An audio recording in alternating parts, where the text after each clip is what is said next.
Pirmahan mo ito, 5 milyong piso kapalit ng iyong katahimikan at agarang paglayo.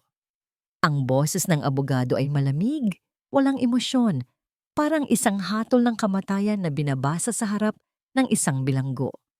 Isang pirasong papel ang dumula sa ibabaw ng makintab na mesa at huminto tepat sa tapat ng aking mga nanginginig na kamay. Hindi ko magawang tingnan ang halaga. Ang tanging nakikita ko ay ang pangalan sa ibaba ng kasunduan, Alessandro Vergara, na nakasulat sa pamilyar at matikas na lagda na dati nakaukit sa mga liham ng pag-ibig para sa akin. Napaatras ako. Tila ba napaso ang aking balat sa lamig ng hangin sa loob ng penthouse. Sa likod ko, sa kusina, umaalingasaw pa rin ang mabangong amoy ng kare-kare na niluto ko ng mahigit 4 na oras dahil ito ang paborito niya.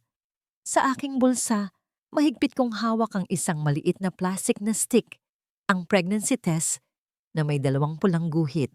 Ito sana ang regalo ko sa ating unang anibersaryo ngayong gabi. Akala ko, ang gabing ito ang magiging simula ng aming habambuhay, ngunit bakit parang naging katapusan ito ng aking mundo? Attorney? Garalgal ang aking boses, halos hindi makalabas sa naninikip kong lalamunan. May mali dito. Mahal ako ni Enzo. Hinihintay ko siya. May sasabihin ako sa kanya. Hindi sumagot ang abogado.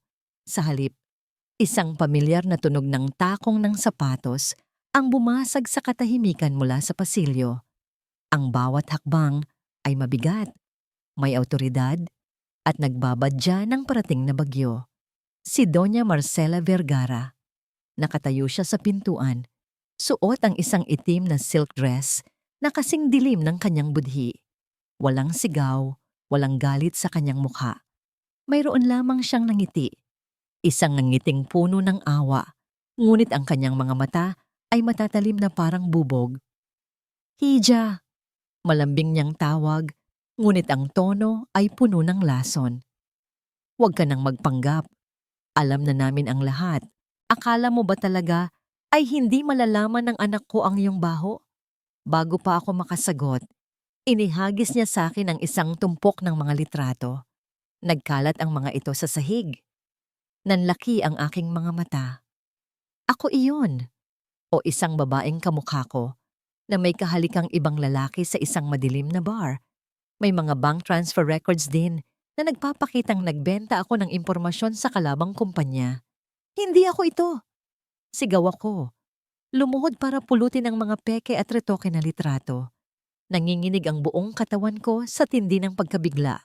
Doña Marcela, maniwala kayo. Hindi ko magagawa ito kay Enzo. Mahal ko siya. Tumawa siya ng mahina. Isang tunog na nagpatindig ng aking balahibo. Mahal? Uulitin niya na parang isang nakakatawang biro. Ang sabi ni Enzo, nandidiri siya sa'yo. Ang sabi niya, ang isang katulad mo na galing sa squatter ay hindi kailanman magiging tapat. Siya mismo ang nag-utos na ibigay ang tsekeng iyan. Bayad daw iyan sa serbisyo mo sa kama. Ang mga salitang yon ay tumarak sa aking dibdib nang mas malalim pa sa anumang patalim. Nandidiri siya sa akin, bayad sa serbisyo, pakiramdam ko ay tinunaw ng asido ang aking sikmura. Ang lalaking yumakap sa akin kagabi, ang lalaking nangakong ako ang kanyang pahinga, ay siya ring nagtaboy sa akin na parang basura. Kinuha ko ang aking telepono at sinubukang i-dial ang numero ni Enzo, ngunit isang malamig na automated voice lamang ang sumagot. Number busy, blocked. Putol na ang tanging linyang nag-uugnay sa amin.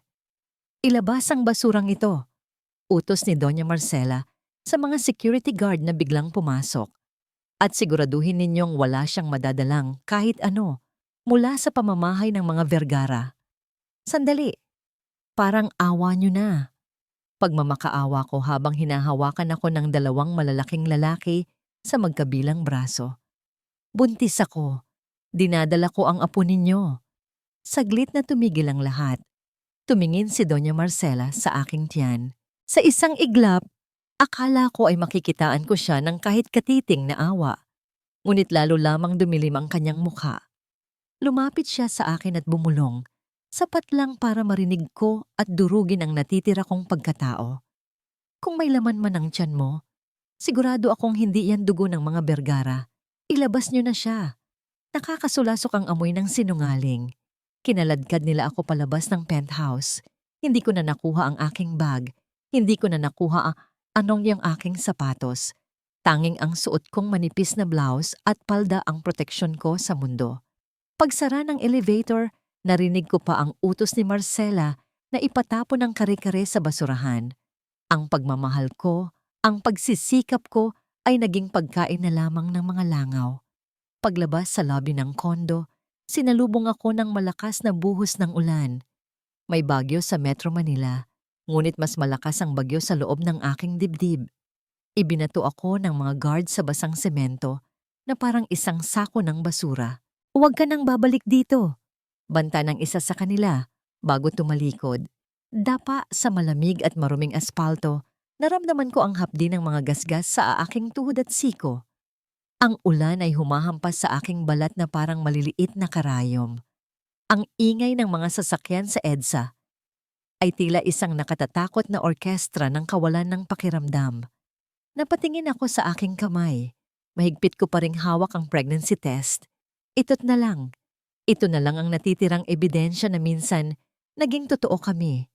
Na minsan may binuo kaming pangarap. Pinilit kong tumayo, ngunit bumigay ang aking mga tuhod. Napahagulgol ako. Isang iyak na walang tunog dahil nilunod na ito ng ragasan ng ulan at kulog. "Ganito na lang ba, Enzo?" Tanong ng isip ko habang nakatingin sa madilim na langit. Sa dinami-dami ng bagyo na sinuong ko para sa'yo, bakit ako pa ang naiwan sa ulan?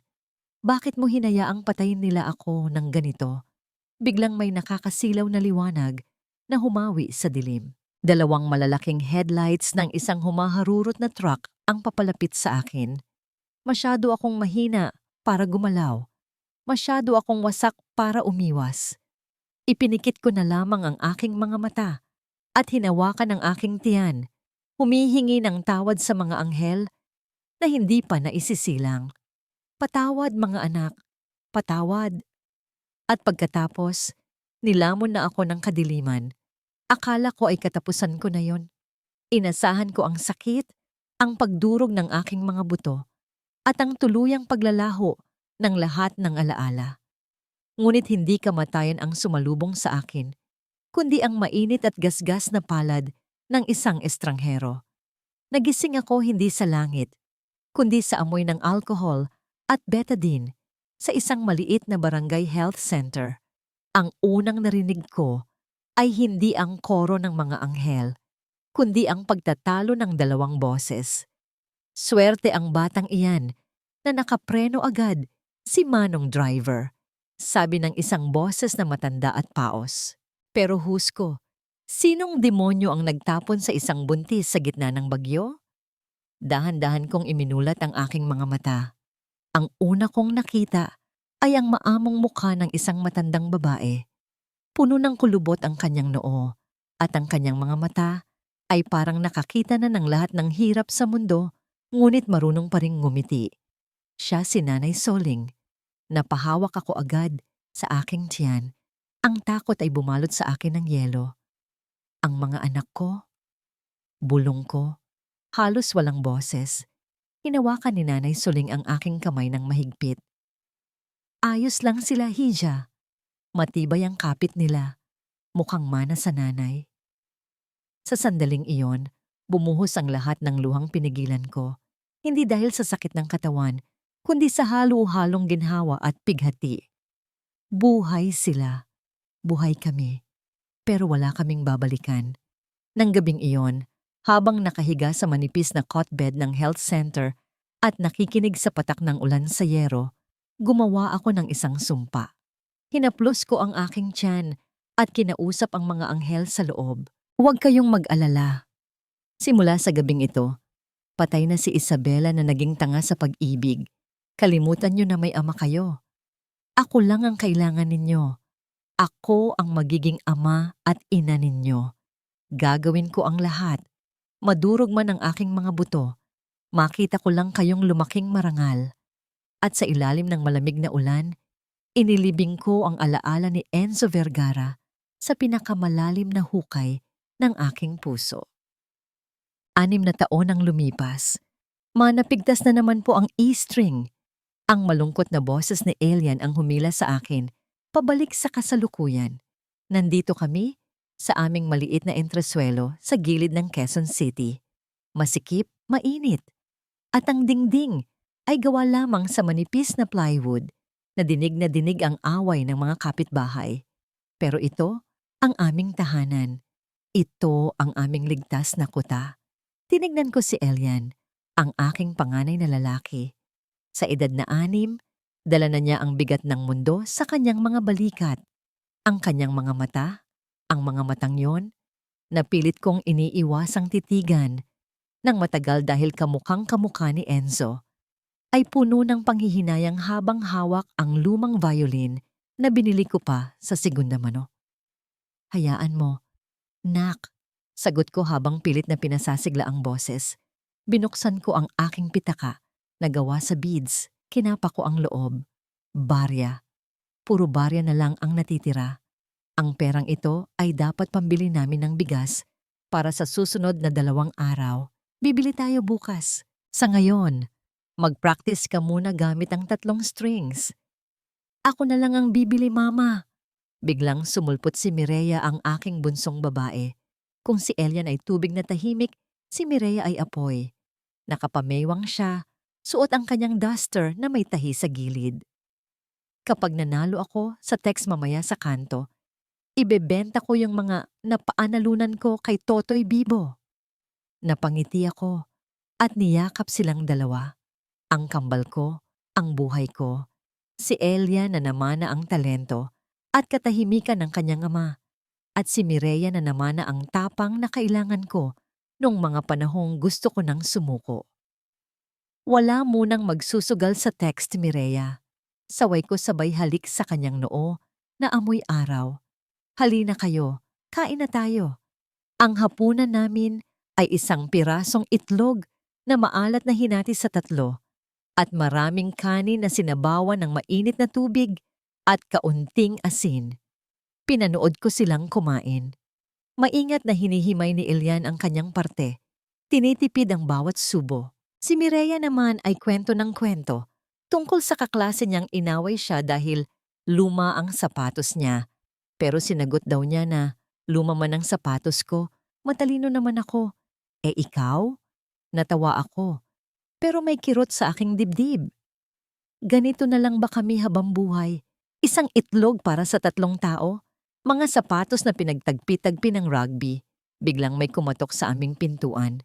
Ang tunog ay magaan, hindi katulad ng katok ng maniningil ng upa. Pagbukas ko, tumambad si Teacher Ana, ang music teacher ng kambal sa pampublikong paaralan. May hawak siyang isang makapal at magarang sobre na kulay ginto. Isabela, good news! Bungad niya, halos hindi makahinga sa tuwa. Napili ang kambal, napili sina Elian at Mireya na tumugtog para sa Grand Charity Gala sa susunod na linggo. Isipin mo, full scholarship ang premyo kapag nagustuhan sila ng mga donors. Nanlaki ang mga mata ni Elian at Mireya. Nagtatalon si Mireya sa tuwa, habang si Elian ay napangiti ng matipid. Niyakap ang kanyang sirang violin. Talaga po, teacher? Tanong ko, parang nabunutan ng tinik. Ito na ang break na hinihintay namin. Scholarship, edukasyon, magandang kinabukasan. Kinuha ko ang sobre na inaabot ni Teacher Ana. Ang papel ay makinis, mabigat, at amoy mayaman. Dahan-dahan kong binuksan ito at binasa ang imbitasyon. Ngunit pagdating ko sa ibaba ng papel, tila tumigil ang pagtibok ng aking puso. Ang mundo sa paligid ko ay umikot at naging malabo. Ang mga letra ay parang naging mga kutsilyong tumarak sa aking mata. In partnership with our major sponsor, Vergara Holdings Chairman, Alessandro Vergara. Nabitawan ko ang imbitasyon. Dahan-dahan itong lumutang pababa at dumapo sa sahig na semento. Tila isang sumpa na bumalik mula sa nakaraan. upang singilin ako. Mama, ayos ka lang po? Tanong ni Elian, nahimigan agad ang pagbabago sa aking aura. Tinignan ko sila, ang saya sa kanilang mga mukha, ang pag-asa sa kanilang mga mata. Paano ko sasabihin sa kanila na ang tiket nila sa pangarap ay hawak ng demonyong sumira sa buhay ko? Paano ko ipagkakait sa kanila ito? 6 na taon akong nagtago. 6 na taon akong tumakbo. Pero mukhang napagod na ang tadhana sa pakikipaglaro ng tagu-taguan. Huminga ako ng malalim. Pilit na pinapakalma ang nanginginig kong mga kamay. Pinulot ko ang imbitasyon. Ayos lang ako, anak. Pagsisinungaling ko. Kahit na ang totoo, ay gusto ko nang isuka ang kinain naming itlog. Maghanda kayo. Tutugtog tayo. Magkikita tayo muli, Enzo. Pero sa pagkakataong ito, hindi na ako ang Isabela na kaya mong tapakan. Ang Grand Atrium ng Vergara Mall ay tila isang palasyo ng kristal at ginto.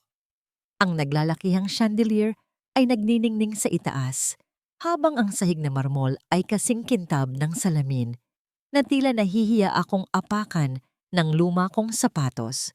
Hinigpitan ko ang hawak sa kamay ng aking kambal. Nakasuot ako ng isang malaking salamin na halos tumakip sa kalahati ng aking mukha at ang aking buhok ay nakapusod ng mahigpit. Isang anyo na malayo sa Isabela na nakilala ni Enzo noon. Ako ngayon ay isang simpleng nanay, isang anino sa gitna ng liwanag. Mama, ang ganda! Parang sa fairy tale.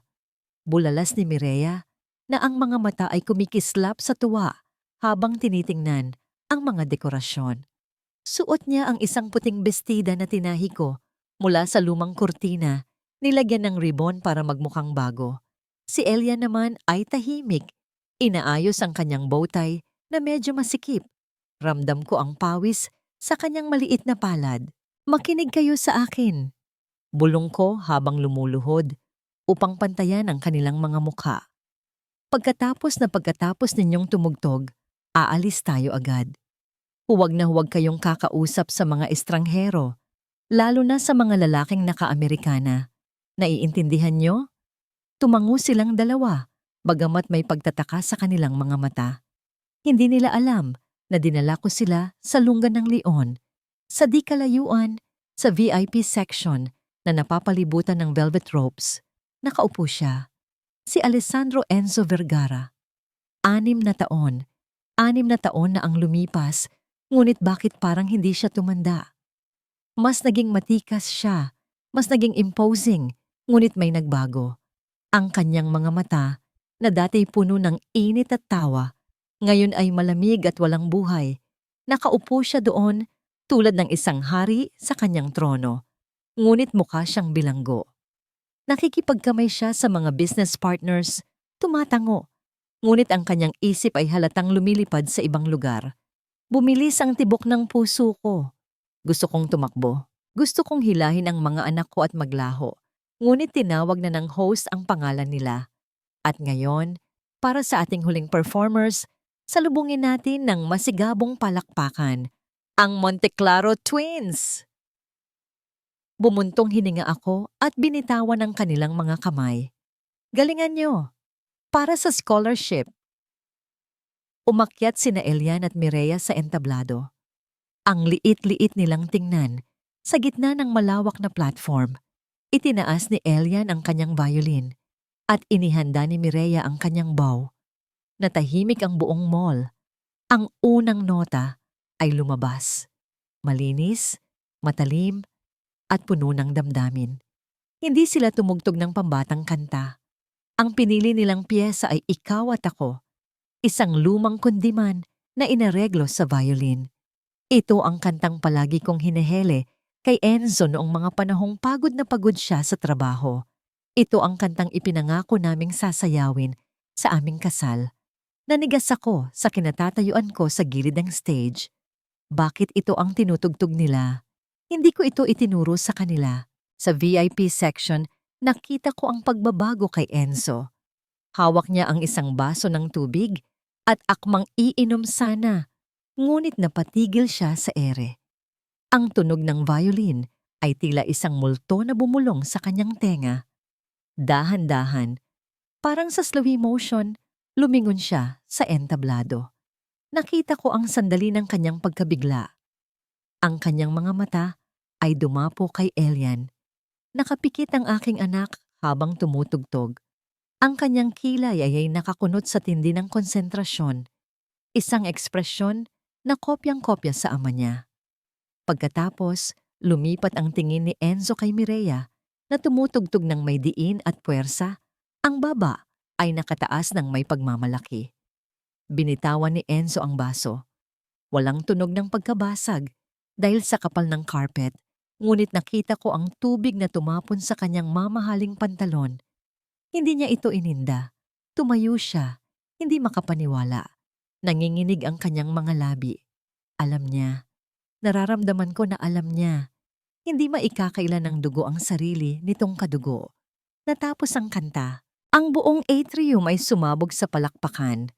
Ang ibang manonood ay naiyak sa galing ng dalawang bata. Ngunit si Enzo ay hindi pumalakpak. Nagsimula siyang maglakad. Mabilis, palapit sa entablado. Tara na! Hindi ko na hinintay na bumaba ng maayos ang mga bata. Sinalubong ko sila sa hagdanan ng backstage. Ma, nagustuhan nila. Nakita mo ba? Masayang tanong ni Mireya. Oo anak, ang galing nyo. Pero kailangan na nating umalis. Ngayon na. Mabilis kong sagot. Ang boses ko ay nanginginig sa takot. Hinala ko sila palabas ng backdoor, patungo sa fire exit. Ang bawat hakbang ko ay parang hinahabol ng demonyo. Teka lang mama, ang sakit ng paa ko. Reklamo ni Elian. Bilisan nyo. Sigaw ko. Hindi ko na napigilan ang aking panik. Pabukas na sana ako ng mabigat na pintuan ng fire exit nang biglang may humigit sa aking braso. Ang hawak ay mahigpit, mainit, at pamilyar na pamilyar. Napapigil ako ng hininga. Isabela? Ang boses na yon, ang boses na 6 na taon kong pilit kinalimutan. Ang boses na dating musika sa aking pandinig, ngayon ay bangungot na. Dahan-dahan akong lumingon. Nakatayo si Enzo sa harap ko, hingal na hingal. Ang kanyang buhok ay magulo. Ang kanyang mukha ay puno ng pawis at luha, puno ng pagtataka, galit at pangungulila ang kanyang mga mata habang tinititigan ako. At pagkatapos ay lumipat ang tingin niya sa dalawang batang nakakapit sa aking palda. Si Elian at Mireya ay napaatras, nagtatago sa likod ko. Buhay ka! Bulong ni Enzo. Parang hindi siya makapaniwala sa kanyang nakikita. Inakma niyang hahawakan ang mukha ko. At sila. Tinapik ko ang kanyang kamay ng malakas. Ang tunog ng aking palad sa kanyang balat ay umalingaw-ngaw sa tahimik na pasilyo. Bumalik ang lahat ng sakit. Ang ulan, ang tseke, ang panghahamak ng ina niya, ang 6 na taong paghihirap. Tinitigan ko siya sa mata. Wala na ang Isabela na mahina. Ang nasa harap niya ay isang inang handang pumatay para sa kanyang mga anak.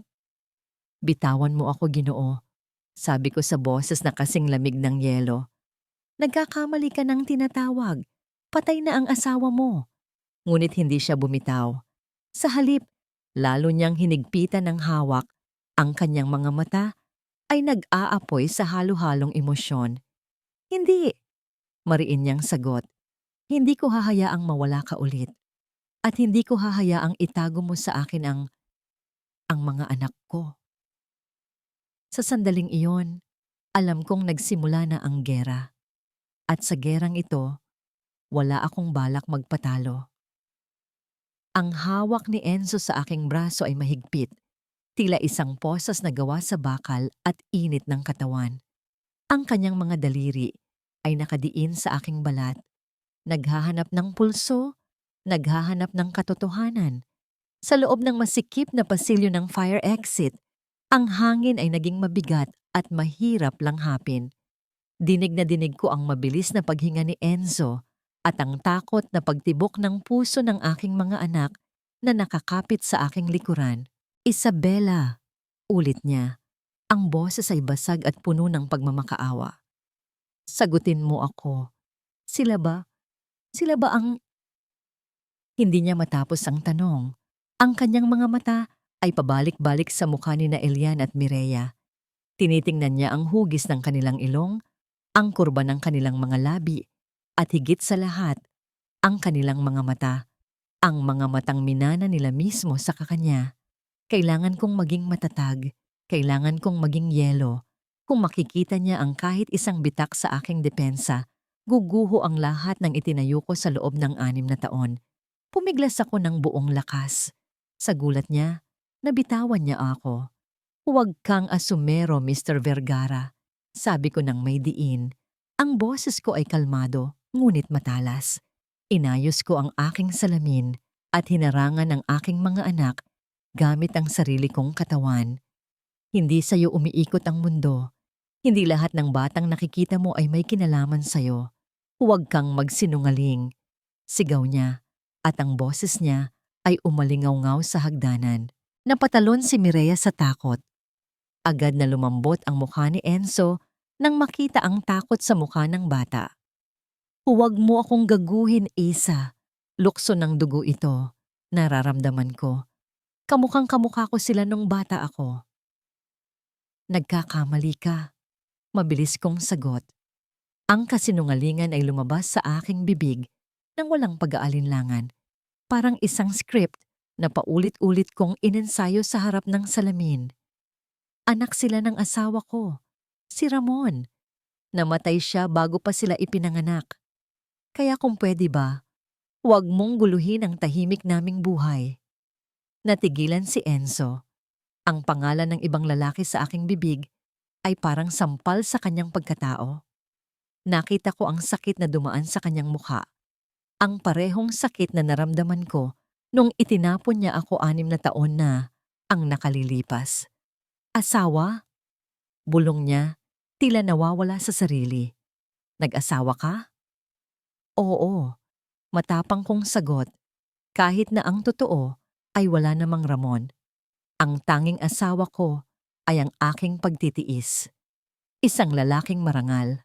Isang lalaking hindi ako tinawag na bayaran. Isang lalaking tinanggap ako nung panahong itinapon mo ako sa basura. Yumuko si Enzo. Ang kanyang mga balikat, na kanina ay matikas, ay bumagsak. Ang kanyang arrogance bilang CEO ay naglaho, napalitan ng anyo ng isang lalaking talunan. Isa, maniwala ka. Hindi ko alam. Simula niya, humahakbang palapit. Huwag kang lalapit, banta ko. Aalis na kami. At kapag sinundan mo kami, isisigaw ko sa buong mall. Huli ka sa buo na ang dakilang Enzo Vergara ay nanggugulo ng mag-iina. Hinawakan ko ng mahigpit ang mga kamay ni na Elian at Mireya. Takbo. Tumalikod kami at mabilis na bumaba sa hagdanan. Hindi kami lumingon. Bawat hakbang pababa ay parang pagtakas mula sa isang gumuguho na gusali. Narinig ko ang pagbukas ng pinto sa itaas. Narinig ko siyang tumawag. Isabela. Ngunit nilunod iyon ng ingay ng aming mga yapak. Paglabas sa likod ng mall, sumakay kami agad sa unang jeepney na huminto. Siksikan, mainit at amoy usok, pero para sa akin, ito ang pinakaligtas na lugar sa mundo. Nanginginig ang aking mga kamay habang inaabot ang bayad sa driver. Mama! Humihikbi si Mireya. Nakasubsob ang mukha sa aking tagiliran. Sino po iyon? Bakit po siya galit? Bakit po niya kami tinititigan? Niyakap ko silang dalawa ng mahigpit. Hindi ininda ang tingin ng ibang pasahero. Hinaplos ko ang buhok ni Elian na tahimik lang, pero nanginginig din. Wala yon anak, bulong ko. Pinipigilan ang sarili kong luha. Isang baliw na tao lang yon. Napagkamalan lang tayo. Huwag kayong mag-alala. Hindi na natin siya makikita ulit. Patawad mga anak. Patawad sa pagsisinungaling. Pero paano ko sasabihin na ang baliw na yon ay ang ama na gabi-gabi ninyong ipinagdadasal? Samantala, sa fire exit ng Vergara Mall, nakatayo pa rin si Enzo sa dilim. Ang kanyang puso ay kumakatok sa kanyang dibdib, hindi dahil sa pagod, kundi sa isang revelasyon na yumanig sa kanyang buong pagkatao. Ramon? Hindi. Hindi siya naniniwala. Ang mga matang yon, ang lalim, ang hugis, ang paraan ng pagtingin ni Elian ay sa kanya. Walang ibang paliwanag. Yumuko siya at may nakita sa sahig.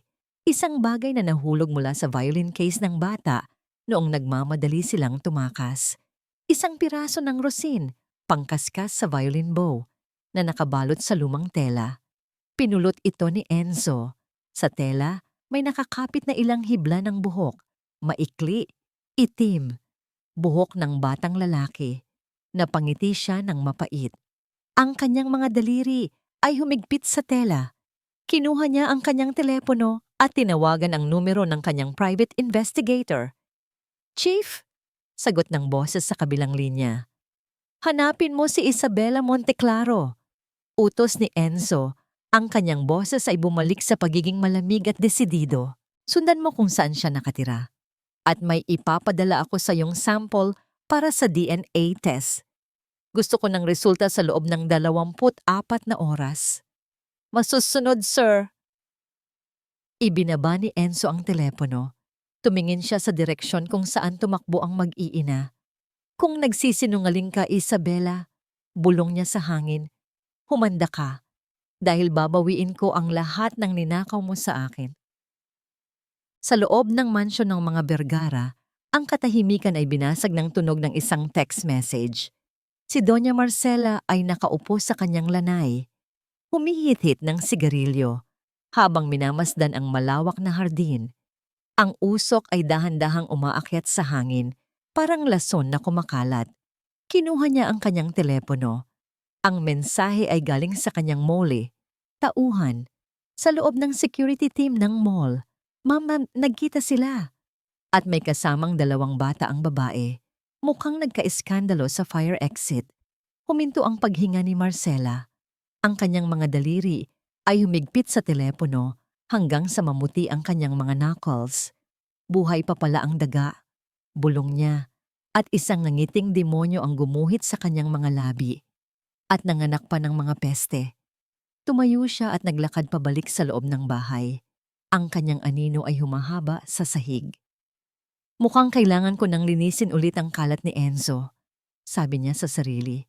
"Sa pagkakataong ito, sisiguraduhin kong wala nang matitira." Kinuha niya ang intercom at tinawagan ang kanyang abogado. "Attorney, ihanda mo ang mga papeles. Gusto kong imbestigahan ang background ng babaeng yan. Gusto ko malaman kung gaano siya kahirap, kung saan siya nakatira, at kung anong baho ang pwede nating gam. Hindi ako nakatulog ng gabing iyon. Bawat kaluskos ng daga sa bubungan ay akala ko yabag ng mga tauhan ni Enzo. Bawat ihip ng hangin ay parang bulong ng panganib. Yakap-yakap ko ang kambal sa aming manipis na kutsyon, handang tumakbo anumang oras. Kinabukasan, sinubukan kong ibalik ang normalidad. Sabado ngayon, araw ng paglalaba at pagtuturo ng musika sa mga bata sa aming compound. "Ma, bakit hindi tayo lumabas?" tanong ni Mireya habang naglalaro ng jackstones sa sahig. "Sabi mo kakain tayo ng ice cream kapag nanalo kami?" "Sa susunod na lang, anak," sagot ko habang kinukuskos ang mantsa sa uniforme ni Elian. Masama ang pakiramdam ni Mama. Nasa kalagitnaan ako ng pagbabanlaw nang biglang tumahimik ang buong eskinita. Ang ingay ng mga nag-iinuman sa kanto, ang sigawan ng mga naglalaro ng bingo, ang tahol ng mga aso, lahat ay biglang huminto. Ang tanging narinig ko ay ang mabigat na ugong ng isang makina. Isang tunog na hindi nababagay sa lugar ng mahihirap. Napatingin ako sa bintana. Isang itim at makintab na SUV ang dahan-dahang pumapasok sa aming masikip na looban. Ang mga gulong nito ay halos sumayad sa mga nakaparadang tricycle.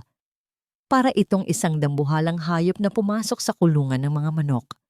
Huminto ang sasakyan Sa tapat mismo ng aming inuupahan, bumilis ang tibok ng puso ko.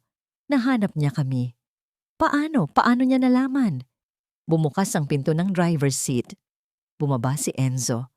Suot niya ang isang crisp white polo na nakatupi ang manggas at designer sunglasses. Nang tumapak ang kanyang mamahaling leather shoes sa maputik at maitim na tubig ng kanal, nakita ko ang pagkunot ng kanyang noo. Diring-diri siya. Ang mundo niya ay malinis, mabango, at air-conditioned. Ang mundo ko ay putik, pawis at amoy ng dried fish. Lumabas ako ng pinto bago pa siya makatok. Ayaw kong pumasok siya sa aming santuwaryo. Ayaw kong madumihan ng presensya niya ang tahanan ng mga anak ko. Anong ginagawa mo dito? Salubong ko. Ang boses ko ay matapang, kahit nanginginig ang aking tuhod. Ang mga kapitbahay ay nagsilabasan na, nagbubulungan. Ang mga mata ay puno ng kuryosidad. Sino yang mayaman na yan? Boyfriend ba ni Isa? Hindi sumagot si Enzo. Sa halip, may kinuha siya sa kanyang bulsa, isang nakatuping papel.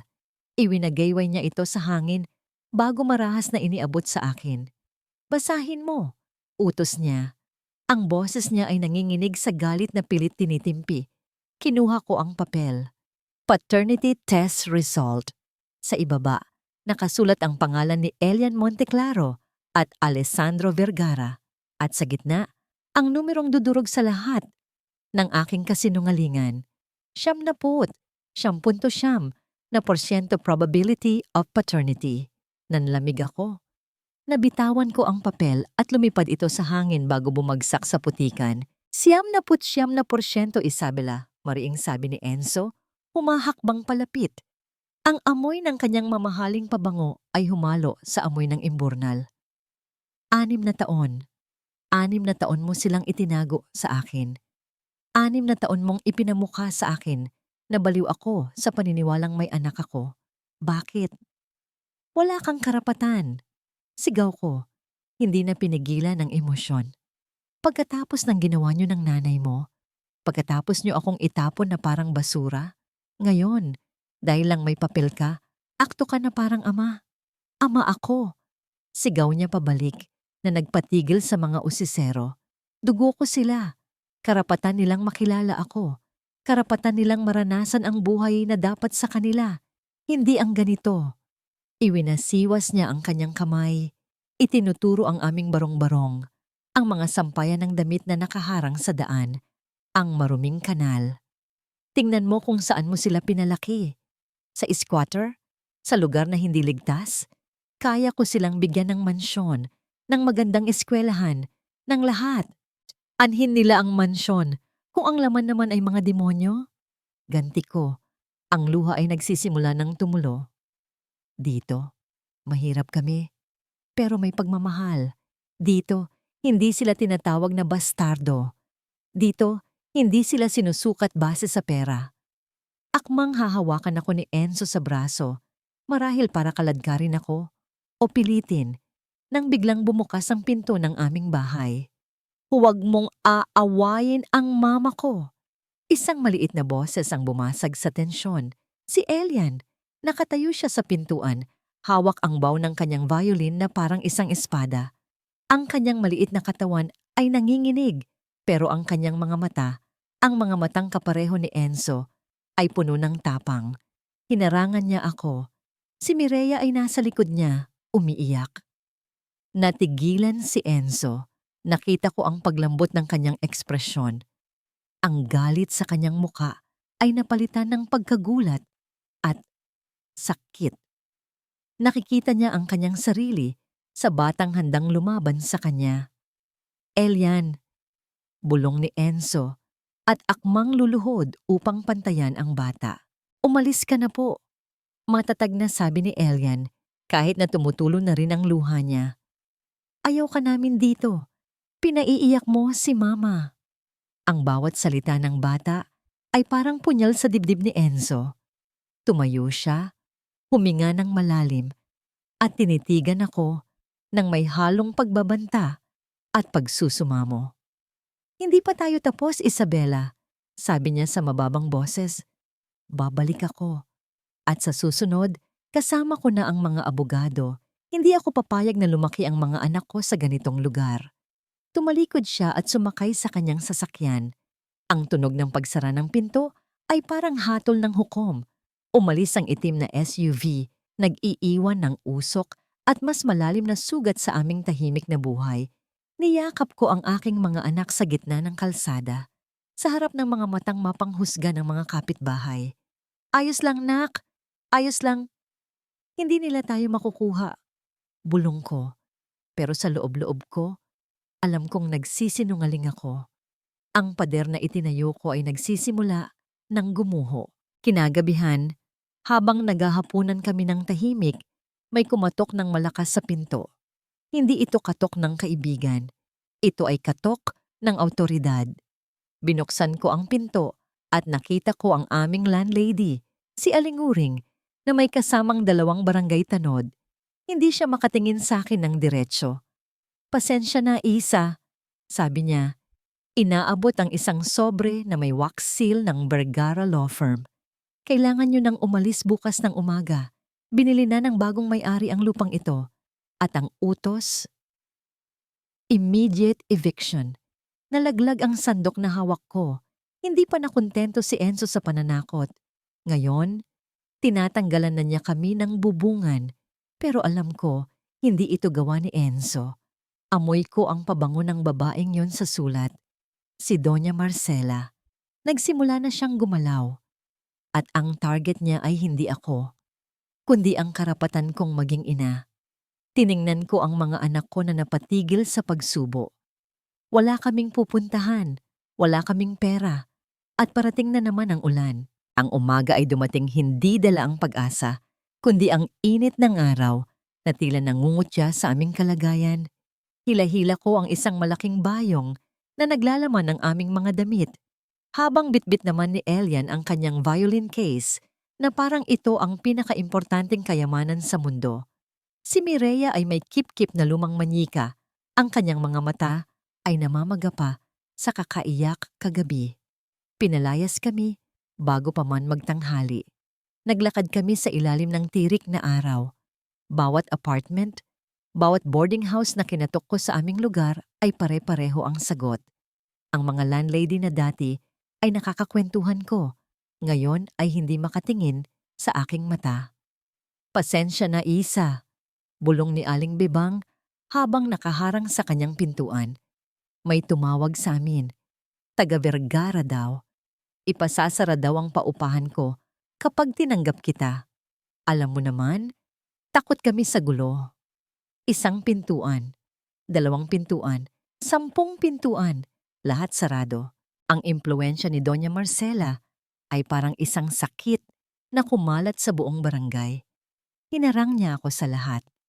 Gusto niyang maramdaman ko na wala akong kwenta, na hindi ko kayang bigyan ng bubong ang aking mga anak. Napaupo kami sa bangketa sa tapat ng isang sari-sari store. Uhaw na uhaw si Mireya at ang pawis ay tumutulo sa noo ni Elian.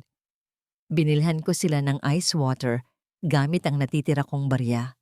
Sa gitna ng aking kawalan ng pag-asa, huminto muli ang itim na SUV sa aming tapat. Bumaba si Enzo. Sa pagkakataong ito, wala ang kanyang sunglasses. Kitang-kita ko ang pag-aalala sa kanyang mukha habang tinitingnan kami. Nakaupo sa dumi, mukhang mga pulubi. "Isa?" tawag niya. Akmang lalapit. "Please, wag mo nang pahirapan ang mga bata. Sumama na kayo sa akin.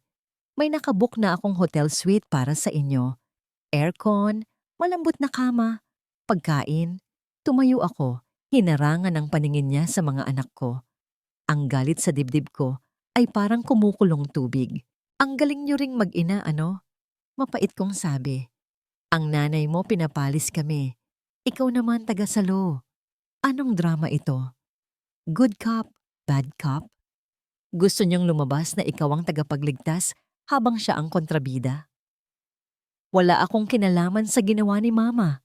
Depensa niya. At sa unang pagkakataon, naririnig ko ang desperasyon sa boses niya. Nalaman ko lang kanina. "Isa, hindi ko gustong mangyari ito. Hayaan mo akong itama ito." Kung gusto mong itama, lubayan mo kami. Sigaw ko. Hindi ko kailangan ng limos mo. Hindi ko kailangan ng hotel mo na siguradong may mga CCTV para bantayan kami. Aanhin namin ang malambot na kama kung ang kapalit naman ay kalayaan namin. Mama, hinawakan ni Elian ang laylayan ng damit ko. Gutom na po si Mireya. Nadurog ang puso ko. Tumingin ako kay Enzo. Nakalahad ang kanyang kamay. Nag-aalok ng ginhawa. Napakadaling tanggapin. Napakadaling sumuko. Pero alam ko ang laro ng mga Vergara. Kapag pumasok ako sa teritoryo nila, hindi na ako makakalabas. Kapag tinanggap ko ang tulong niya, gagamitin nila yon sa korte para sabihing wala akong kakayahang bumuhay sa mga bata.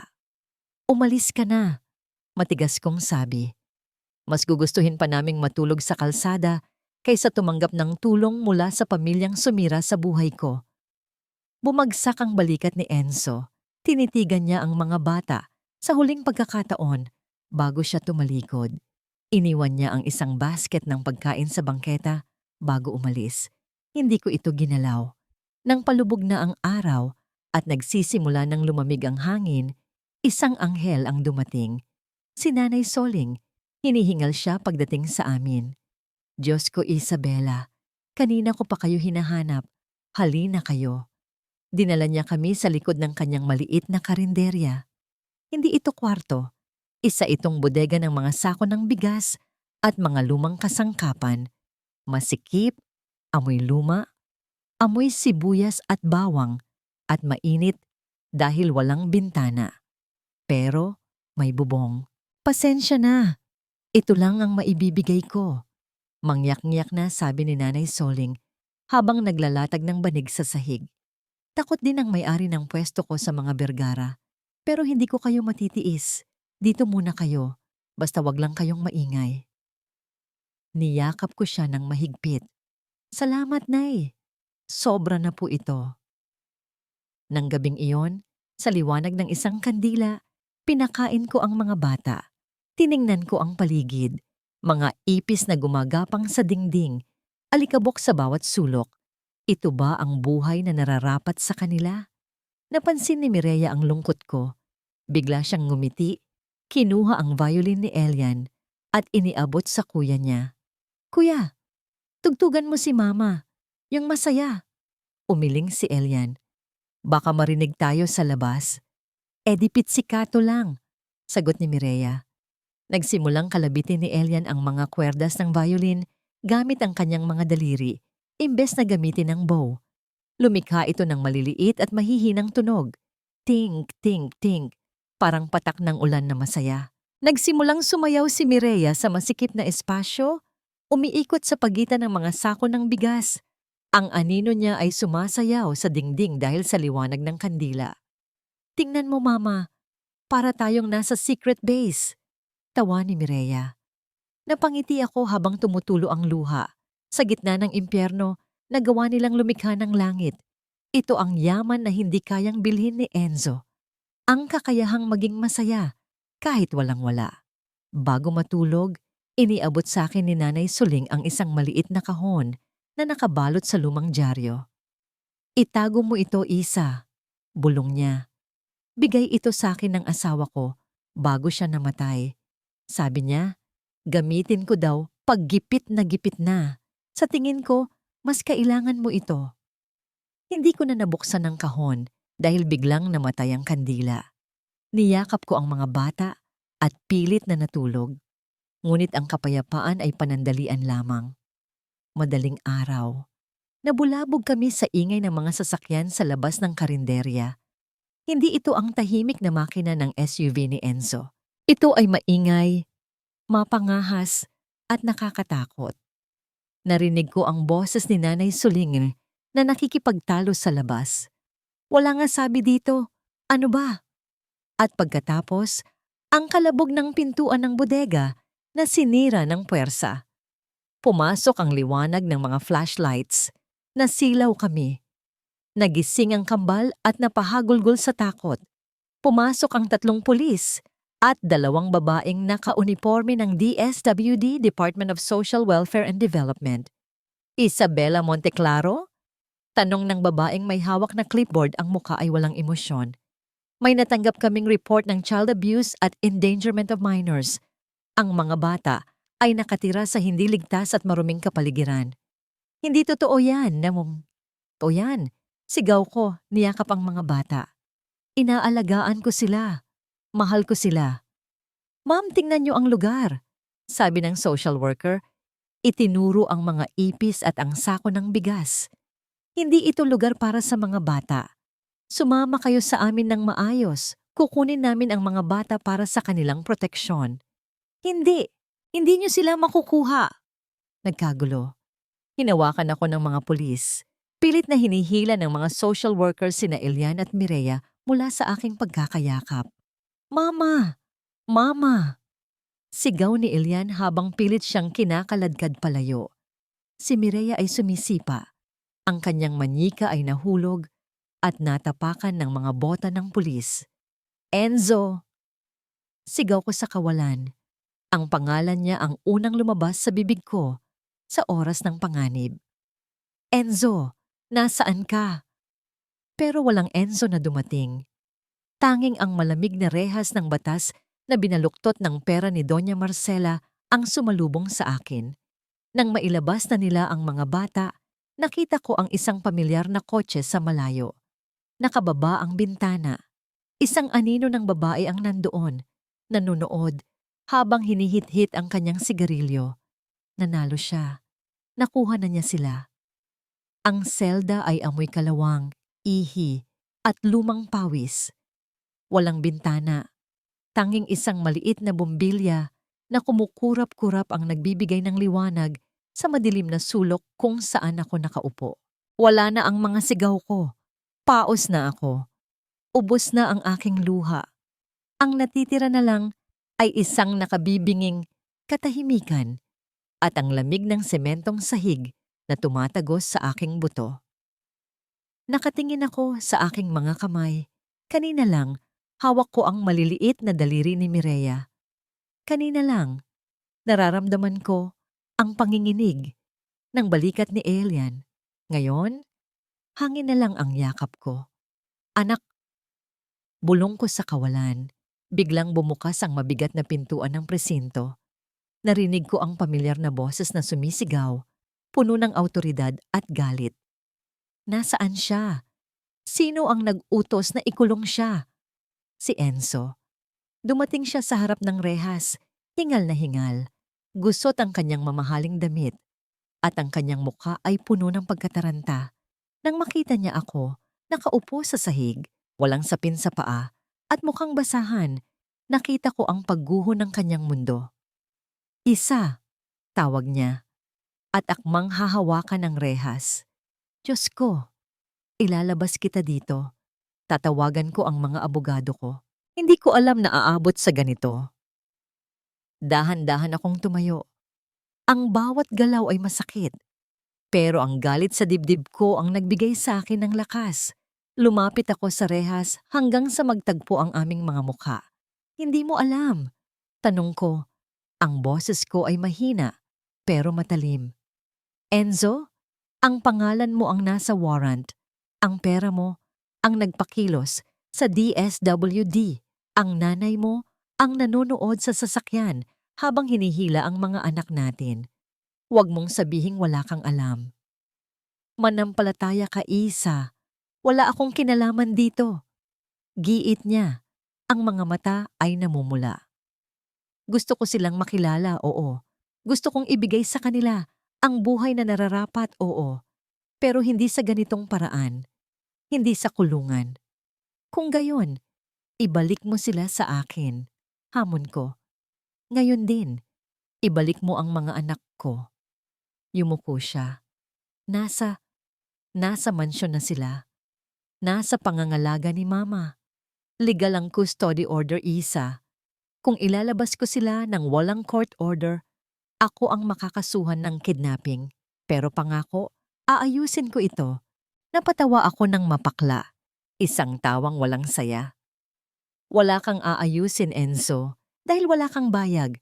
Dura ko sa kanya ang mga salitang iyon. Isa ka lang tau-tauhan ng nanay mo. 6 na taon ang nakalipas, naniwala ka sa kanya na nagtaksil ako. Ngayon, hinayaan mong nakawin niya ang mga apo niya. Huwag kang umakto na parang ama. Dahil ang isang tunay na ama, poprotektahan ang pamilya niya kahit kanino, kahit sa sarili niyang ina. Parang sinampal si Enzo, napaatras siya. Ang katotohanan ng mga salita ko ay tumimo sa kanya. Aayusin ko ito, bulong niya muli. Parang kinakausap na lang ang sarili. Pabalik ako. Tumalikod siya at nagmamadaling umalis. Panoorin ko ang kanyang likod. Huli na ang lahat, Enzo. Huli na. Nang mawala siya, bumalik ang dilim. Sumandal ako sa pader at ipinikit ang aking mga mata. Sa isip ko, bumabalik ako sa aming maliit na bahay. Naririnig ko ang tawa ni Mireya. Naririnig ko ang tink-tink ng violin ni Elian. Sinimulan kong humuni. Isang pamilyar na himig. Sa ugoy ng duyan. Sana'y di nagmaliw ang dati kong araw. Nang munti pang bata sa piling ni nanay. Kumanta ako sa loob ng selda. Ang boses ko ay basag at nanginginig. Inimagine ko na karga-karga ko sila. Inimagine ko na ligtas sila. Ang kanta ko ay naging panalangin. Lumilipad sa hangin. Umaasang mararating nito ang puso ng aking mga anak kung nasaan man sila. Biglang may kumatok ng mahina. Sa rehas, tumigil ako sa pagkanta. Isang batang pulis ang nakatayo doon. Tumingin muna siya sa kaliwat kanan bago lumapit ng husto. Sa kanyang mga mata, nakita ko ang hiya. Alam niya na mali ang nangyayari. Alam niya na biktima lang ako ng laro ng mayayaman. Miss, bulong niya, halos hindi marinig. Pasensya na. Trabaho lang. Pero baka makatulong ito. May inabot siyang isang gusot na piraso ng papel sa pagitan ng mga rehas. Mabilis ko itong kinuha at itinago sa aking palad. Hanapin mo siya.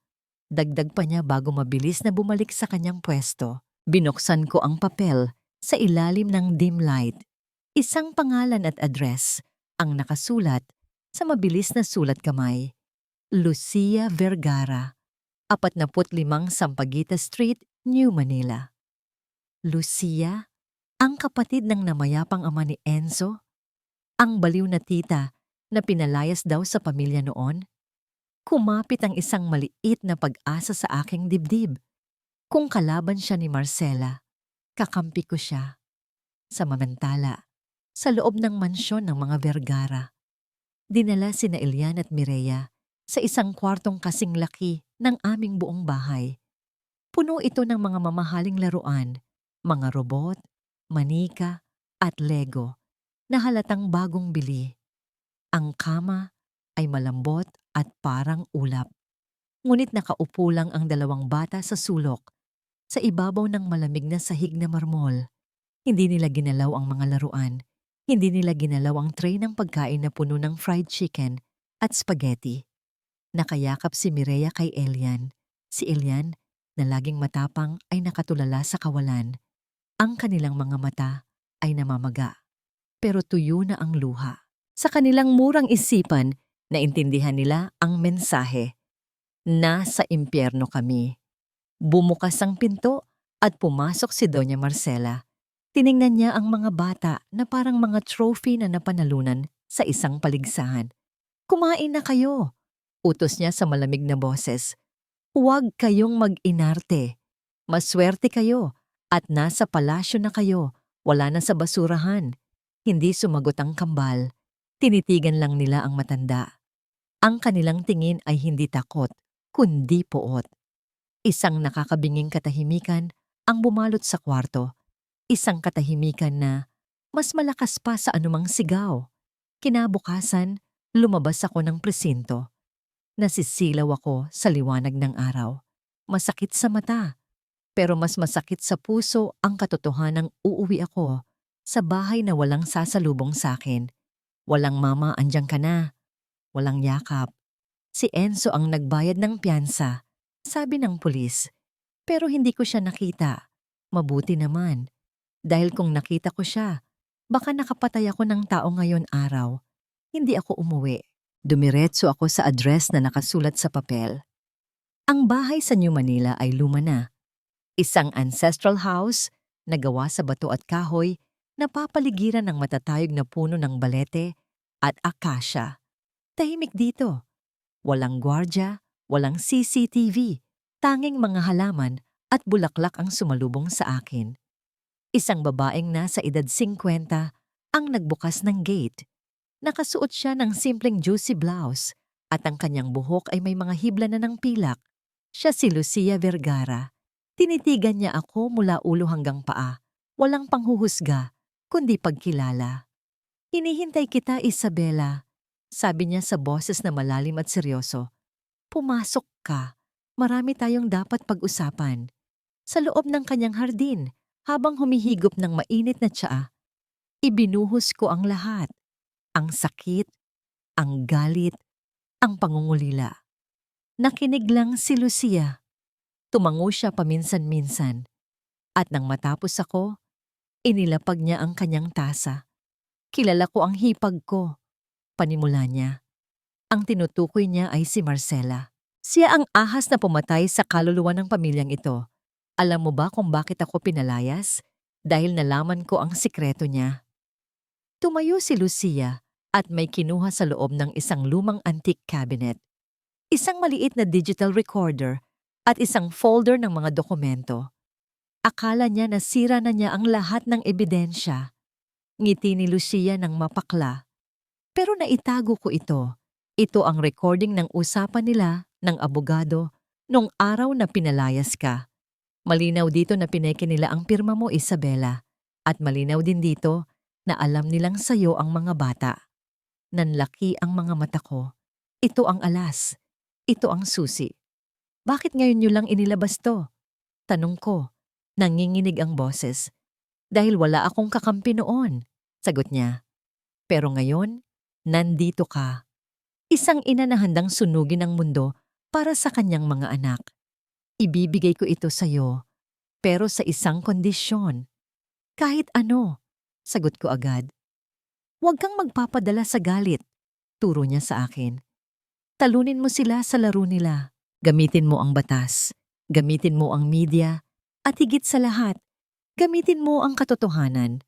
Wasakin mo ang image na iniingatan ni Marcela." Tinanggap ko ang recorder. Sa bigat nito sa aking palad, naramdaman ko ang bigat ng hustisya. Okay. Samantala, sa mansyon ng mga Vergara, gabi na naman. Hindi pa rin kumakain ng kambal. Pumasok si Enzo sa kwarto, dala ang isang tray ng cookies at gatas. Sinubukan niyang ngumiti, pero halatang pilit ito. Ang puso niya ay durog na durog sa tuwing nakikita ang kalagayan ng mga anak niya. "Elian, Mireya," tawag niya ng malambing. "Tingnan niyo, may dala si Papa. Chocolate chip cookies. Paborito niyo daw ito," sabi ng... Tumigil siya. Hindi niya masabing sabi ng mama niyo dahil baka lalo lang silang umiyak. Lumapit siya kay Mireya na nakaupo sa kama. "Tikman mo, anak. Masarap ito." Tinabig ni Mireya ang kamay niya. Tumapon ang gatas sa carpet. "Hindi ikaw ang papa ko." Sigaw ng bata. Ang boses ay paos na. "Ang papa ko mabait. Hindi siya magnanakaw. Kinuha mo kami kay mama. Bad ka. Bad kayong lahat." Napaatras si Enzo. Ang bawat salita ay parang latigo. Tumingin siya kay Elian. Ang batang lalaki ay nakatayo sa tabi ng bintana. Hawak ang isang bagay. Nilapitan ito ni Enzo. Isang lumang litrato iyon. Isang Polaroid picture nilang tatlo. Si Isabela, si Elian, at si Mireya, na kumakain ng fishball sa kalsada. Nakatawa silang lahat. Ang saya sa litrato ay totoo, kahit na ang background ay isang pader na puno ng graffiti. "Ibalik mo na kami," sabi ni Elian nang hindi tumitingin kay Enzo. Ang boses ng bata ay nakakatakot sa sobrang seryoso. "Hindi namin kailangan ng toys. Hindi namin kailangan ng pagkain niyo. Gusto namin ang mama namin. Kung hindi mo siya ibabalik, mamatay na lang kami dito." Bumagsak si Enzo sa sahig. Napaluhod siya. Ang luha na kanina pa niya pinipigilan ay bumuhos na. Doon niya napagtanto ang katotohanan. Maari niyang bilhin ang buong mundo. Maari niyang ibigay ang lahat ng luho. Pero hindi niya kailanman mabibili ang pagmamahal na innate na ibinibigay ng mga anak niya kay Isabela. Sa mata ng mga bata, si Isabela ang mayaman. At siya ay isang pulubi na nanghihingi ng limos na pagmamahal. Tumayo si Enzo. Punong-puno ng determinasyon. Pinahid niya ang kanyang luha. Pangako, bulong niya sa mga anak na hindi naman nakinig sa kanya. Aayusin ko to, kahit nakamuhian ako ng sarili kong Sa kabilang banda ng lungsod, sa isang TV station, hawak ni Doña Marcela ang mikropono. Nasa harap siya ng mga reporters. Ang headline sa likod niya ay, Vergara Heirs, Found at Last. Mga kaibigan, simula niya sa kanyang fake na malungkot na boses. Masaya kaming ibalita na nahanap na namin ang mga nawawalang apo ko. Sa kasamaang palad, kinailangan naming iligtas sila mula sa isang ina na may problema sa pag-iisip at pinabayaan sila sa hirap. Nag-flash ang mga kamera. Ang kasinungalingan ay kumalat sa buong bansa sa loob ng ilang segundo. Ngunit hindi niya alam, sa labas ng studio, nakatayo ako. Suot ko ang damit na pinahiram ni Lucia, isang white blazer na malinis at matikas. Hawak ko ang ebidensya at sa likod ko, hindi pulis, kundi ang mga magulang ng mga batang tinuruan ko ng musika, ang mga kapitbahay na tinulungan ko, at ang mga taong nakakakilala sa tunay na Isabela. Tumingin ako sa monitor kung saan nagsasalita ang demonyo. Tapos na ang palabas mo, Marcela, bulong ko. Ako naman. Hinawi ko ang buhok ko at naglakad papasok sa entrance ng press conference hall. Ang bawat hakbang ng takong ko ay tunog ng paparating na digmaan. Ang kasinungalingan, kapag binihisan ng ginto at binigkas sa harap ng mga kamera, ay madaling nagmumukhang katotohanan. Nakatayo ako sa likod ng mabibigat na pinto ng Grand Ballroom ng Vergara Hotel. Sa loob, naririnig ko ang boses ni Doña Marcela na umaalingaw-ngaw sa sound system. Ang bawat salita niya ay parang asido na tumutunaw sa aking pagkatao. Siya ay isang babaeng naligaw ng landas, sabi ni Marcela. Ang boses ay kunwaring basag dahil sa awa. Pinabayaan niya ang mga bata sa dumi, sa gutom, habang siya ay abala sa ibang bagay. Bilang lola, tungkulin kong iligtas ang dugo ng mga Vergara. Narinig ko ang bulungan ng mga reporters. Ang awa nila ay nasa kanya. Ang galit nila ay nasa akin. Huminga ako ng malalim. Hinawakan ko ang folder na bigay ni Lucia sa aking kaliwang kamay at ang isang lumang plastic envelope sa aking kanan. Ito lang ang sandata ko. Binuksan ko ang pinto. Hindi ko ito sinipa. Hindi ako pumasok na sumisigaw. Pumasok ako ng taas noo. Ang bawat hakbang ng aking heels ay may ritmo ng isang martsya. Ang puting blazer na suot ko ay tila baluti na nagpapatingkad sa aking morenang balat. Ang unang nakapansin sa akin ay isang cameraman. Itinutok niya ang kanyang lente sa akin. Sunod-sunod na flash ng ilaw. At biglang tumahimik ang buong bulwagan. Natigil si Marcela sa pagsasalita. Ang kanyang mga mata ay nanlaki. At sa isang iglap, nakita ko ang takot sa likod ng kanyang maskara. Naglakad ako paakyat ng entablado. Walang pumigil sa akin. Masyado silang nabigla sa aking presensya. Kinuha ko ang mikropono mula sa podium na nasa tabi ni Marcela. Tinitigan ko siya sa mata, ang babaeng nagpahirap sa akin ng 6 na taon. Magandang gabi, Doña Marcela. Bati ko sa kanya. Ang boses ko ay kalmado, malinaw, at walang bahid ng takot. Napakaganda ng kwento mo. Sayang lang, kulang sa katotohanan. Humarap ako sa mga tao. Daan-daang mata ang nakatingin sa akin. Reporters, bloggers, mga business partners. Ako si Isabela Monteclaro, pakilala ko. Ang ina na tinatawag niyong pabaya. Ang babaeng tinatawag niyong baliw. Itinaas ko ang lumang plastic envelope. Sabi ng ginang na ito, pinabayaan ko ang aking mga anak. Ito po ang mga resibo. Inilabas ko ang mga papel. Ito ang mga resibo ng vitamins na binibili ko kahit hindi ako kumain. Ito ang mga report card ni na Elian at Mireya. Top honor students. Ito ang mga certificates ng panalo nila sa musika. Inilatag ko ang mga ito sa mesa, sa tapat ng mga kamera. Sabi niya, marumi ang bahay namin. Opo, marumi ang paligid namin dahil mahirap lang kami. Pero malinis ang budhi ko. Hindi katulad ng iba dyan na nakatira sa palasyo, pero ang puso ay kasing itim ng putik. Nagkaroon ng bulungan sa crowd. Nagsisimula ng magbago ang ihip ng hangin. Isa! Tama na yan! Sigaw ni Marcela. Lumalapit sa akin para agawin ang mic. Guard! Ilabas niyo ang baliw na to! Ngunit bago pa makalapit ang mga guard, may nagsalita mula sa audience. Mabuting ina si Teacher Isa. Tumayo ang isang babae sa likod. Si Aling Nena, ang nanay ng isa kong estudyante sa violin. Tinuturuan niya ang anak ko ng libre.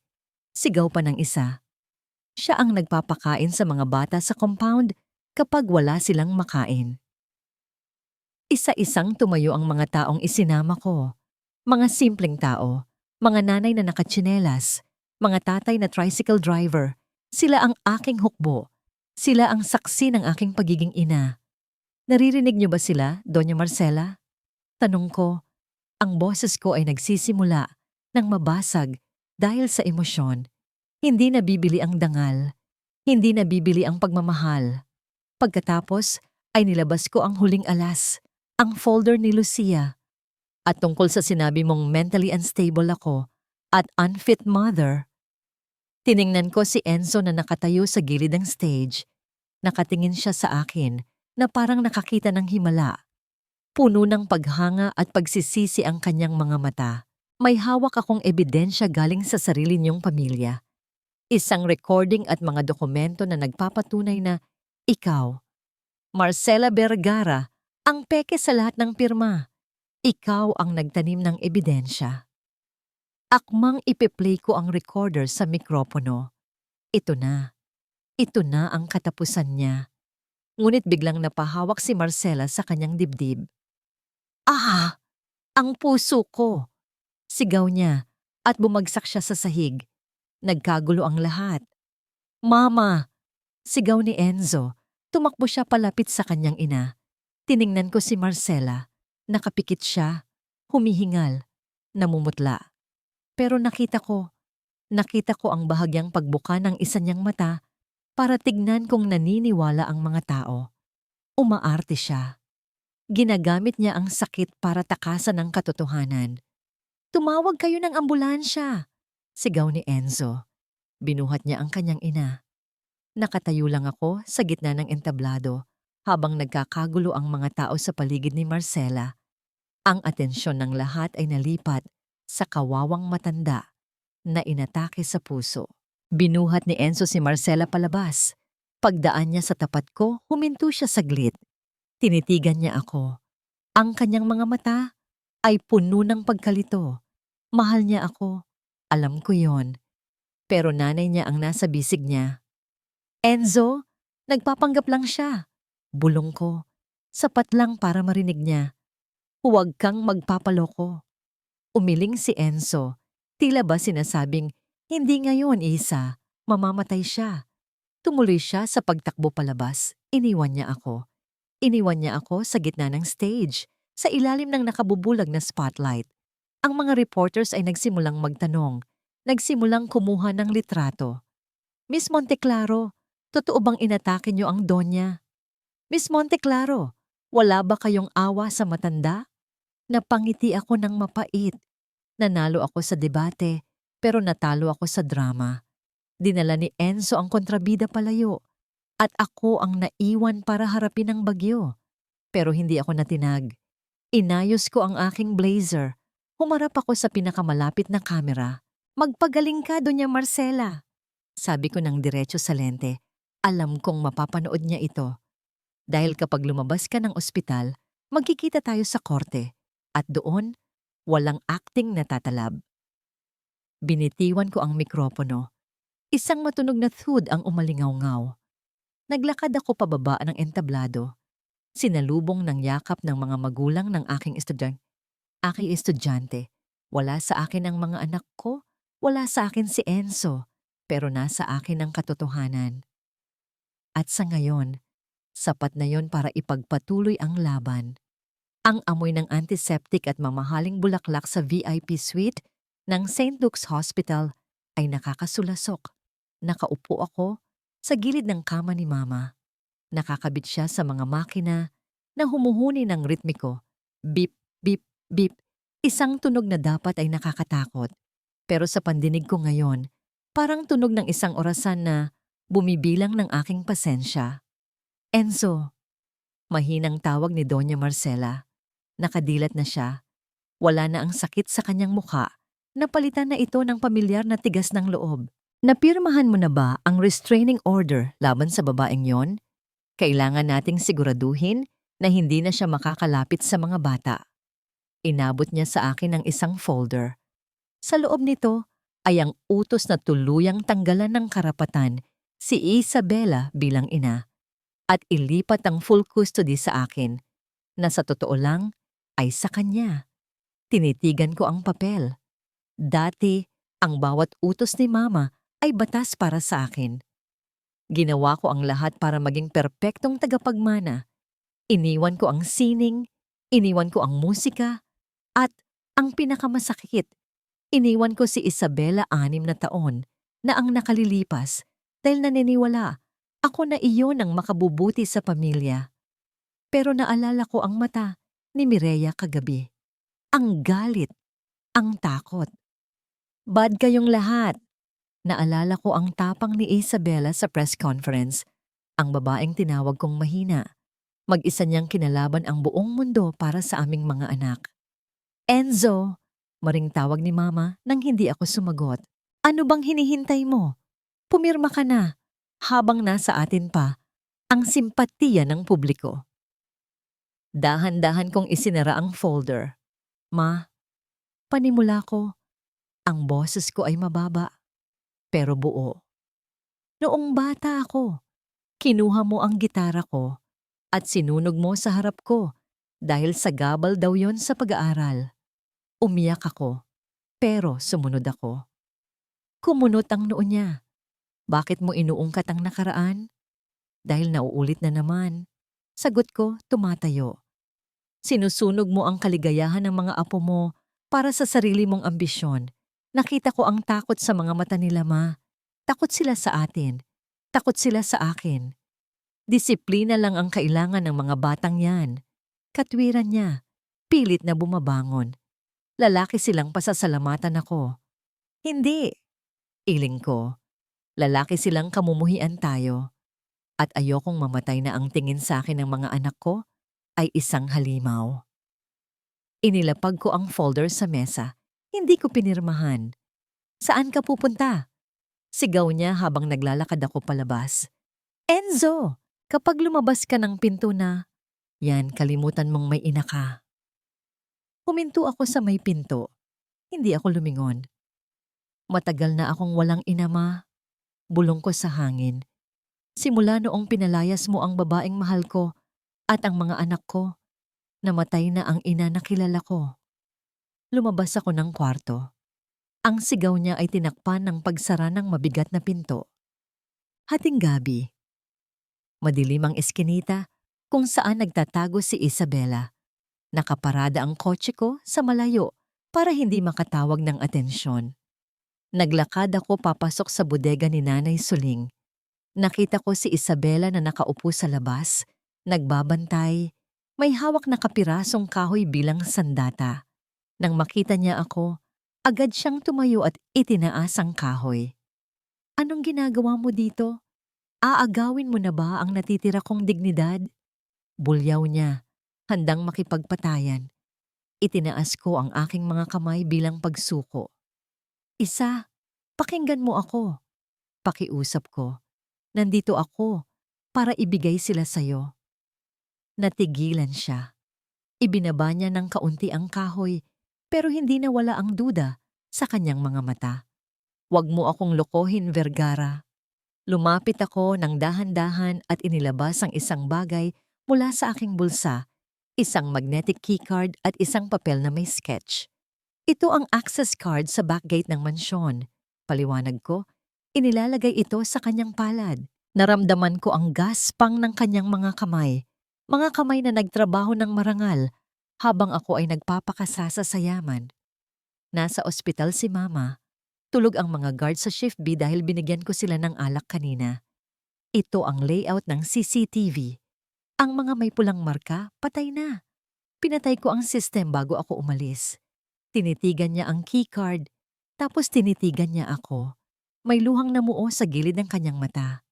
"Bakit mo ginagawa ito?" tanong niya. "Akala ko ba gusto mo ng custody?" Gusto ko.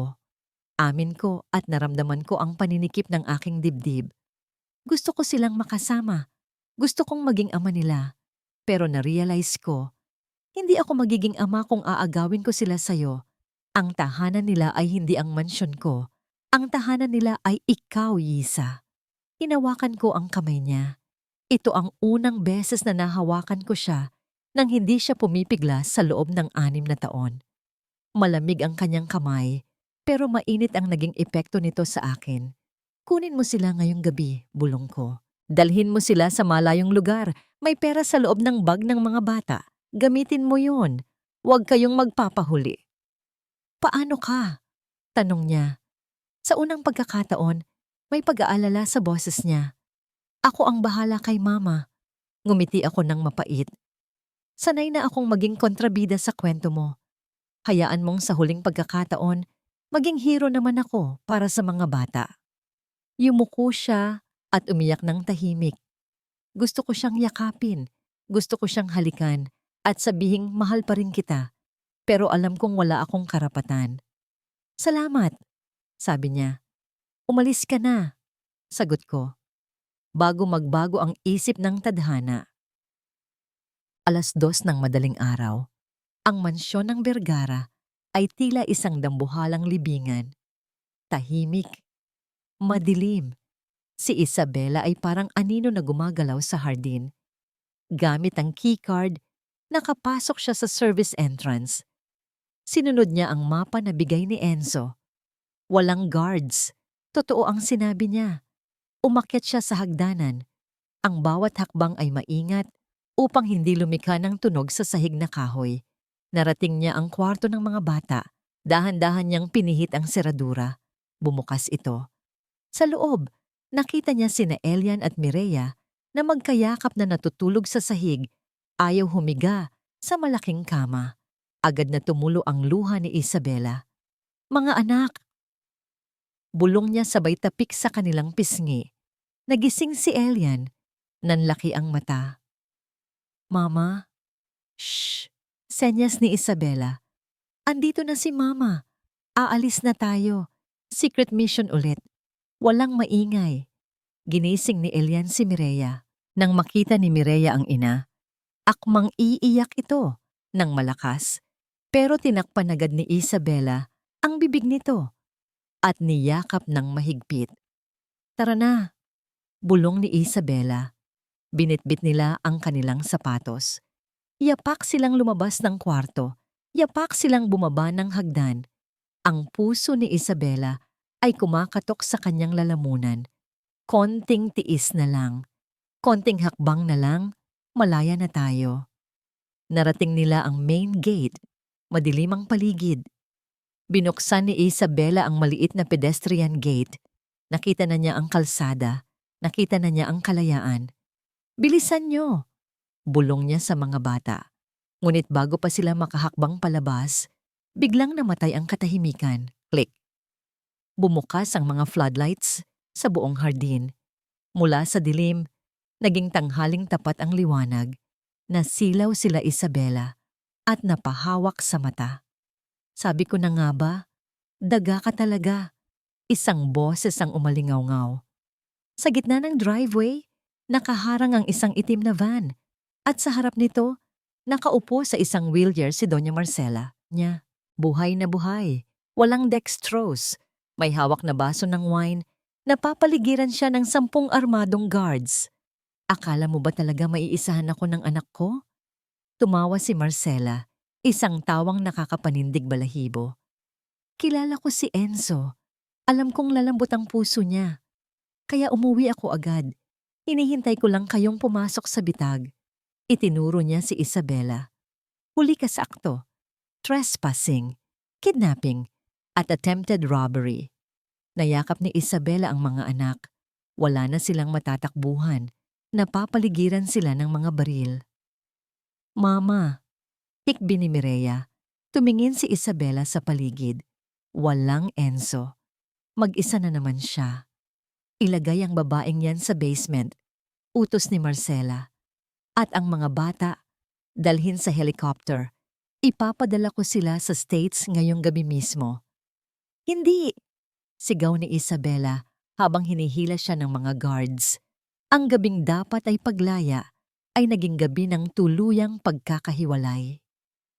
Ang hangin sa hardin ay naging marahas. Ang mga dahon at alikabok ay umiikot sa paligid namin dahil sa pagbaba ng isang pribadong helicopter sa malawak na damuhan ng mansyon. Ang tunog ng elisi ay parang kulog na walang katapusan. Nilulunod ang sigaw ko. Mireya! Elian! Hinihila ako ng 2 guard palayo, pabalik sa madilim na basement. Kinakaladkad naman ng 2 yaya ang mga anak ko, papunta sa naghihintay na helicopter. Nakikita ko ang mga binti ni Elian na sumisipa sa ere. Nakikita ko ang kamay ni Mireya na inaabot ako. Mama, tulungan mo kami. Ang sigaw ng anak ko ay tumagos sa ingay ng makina. Nagdilim ang paningin ko. Hindi ako papayag. Kahit mamatay ako ngayong gabi, hindi nila mailalayo ang mga anak ko. Kinagatan ko ng mariin ang braso ng guard na nakahawak sa akin. Napasigaw siya sa sakit at nabitawan ako. Siniko ko naman sa tiyan ang isa pa. Tumakbo ako. Hindi palayo, kundi papunta sa helicopter. Hulihin niyo siya! Iutos ni Doña Marcela mula sa kanyang wheelchair. Hawak niya ang kanyang baso ng wine. Kalmadong pinapanood ang pagkawasak ng aking pamilya. Mabilis akong naabutan ng ibang tauhan. Dinaganan nila ako sa damuhan. Subsob ang mukha ko sa lupa. Nalalasahan ko ang dumi at damo. Ipalipad na ang chopper! Sigaw ni Marcela. Umingay lalo ang makina. Dahan-dahang umangat ang helicopter. Nakita ko ang mukha ng mga anak ko sa bintana. Umiiyak. Tinatapik ang salamin. Huwag! Huwag niyo silang ilayo. Wala na akong magawa. Wala akong kapangyarihan. Durog na durog ako habang pinapanood silang lumalayo. Ngunit biglang may isang nakabibinging tunog ng sports car na humarurot papasok sa gate. Isang pulang sasakyan ang lumipad, literal na lumipad, mula sa rampa ng driveway at bumagsak sa gitna ng hardin, humarang mismo sa landing pad. Napilitang umiwas ang piloto ng helicopter. Umikot ito sa ere, hindi makababa, hindi rin makaalis dahil sa peligro. Bumukas ang pinto ng kotse. Lumabas si Enzo. Duguan ang noo niya, marahil dahil sa pagbangga sa gate. Ang kanyang polo ay punit-punit. Wala na ang prim and proper na CEO. Ang nasa harap namin ay isang ama na nawalan na ng katinuan. May hawak siyang baril. Nanlaki ang mga mata ni Marcela. Enzo, nababaliw ka na ba? Itinutok ni Enzo ang baril. Hindi sa helicopter, hindi sa mga guard, at hindi sa kanyang ina. Itinutok niya ang baril sa sarili niyang sentido. Natigilan ang lahat. Ang mga guard na nakadagan sa akin ay napatayo. Ang piloto ng helicopter ay nag-hover lang sa ere, hindi alam ang gagawin. Ibaba mo ang helicopter, ma! Sigaw ni Enzo. Ang boses niya ay basag. Puno ng luha at desperasyon. Ibaba mo sila o sasabog ang utak ng nag-iisang tagapagmana mo sa harap mo mismo. Huwag mo akong subukan, Alessandro. Nanginginig na sigaw ni Marcela. Pero nakita ko ang takot sa kanyang mga mata. Ito lang ang tanging bagay na kinatatakutan niya. ang mawalan ng legacy, ang mawalan ng dugo ng Vergara. Subukan mo ako, ma. Hamon ni Enzo, idiniin palalo ang dulo ng baril sa kanyang ulo. Wala na akong pakialam sa kumpanya mo. Wala na akong pakialam sa pera mo. Kung kukunin mo ang mga anak ko, patayin mo na rin ako. Dahil patay na rin naman ako kapag nawala sila. Tumingin siya sa akin. Nakadapa pa rin ako sa damuhan. Ang mga mata niya ay humihingi ng tawad. Ibaba mo sila! Sigaw ulit ni Enzo. Bilang ng 3, 1.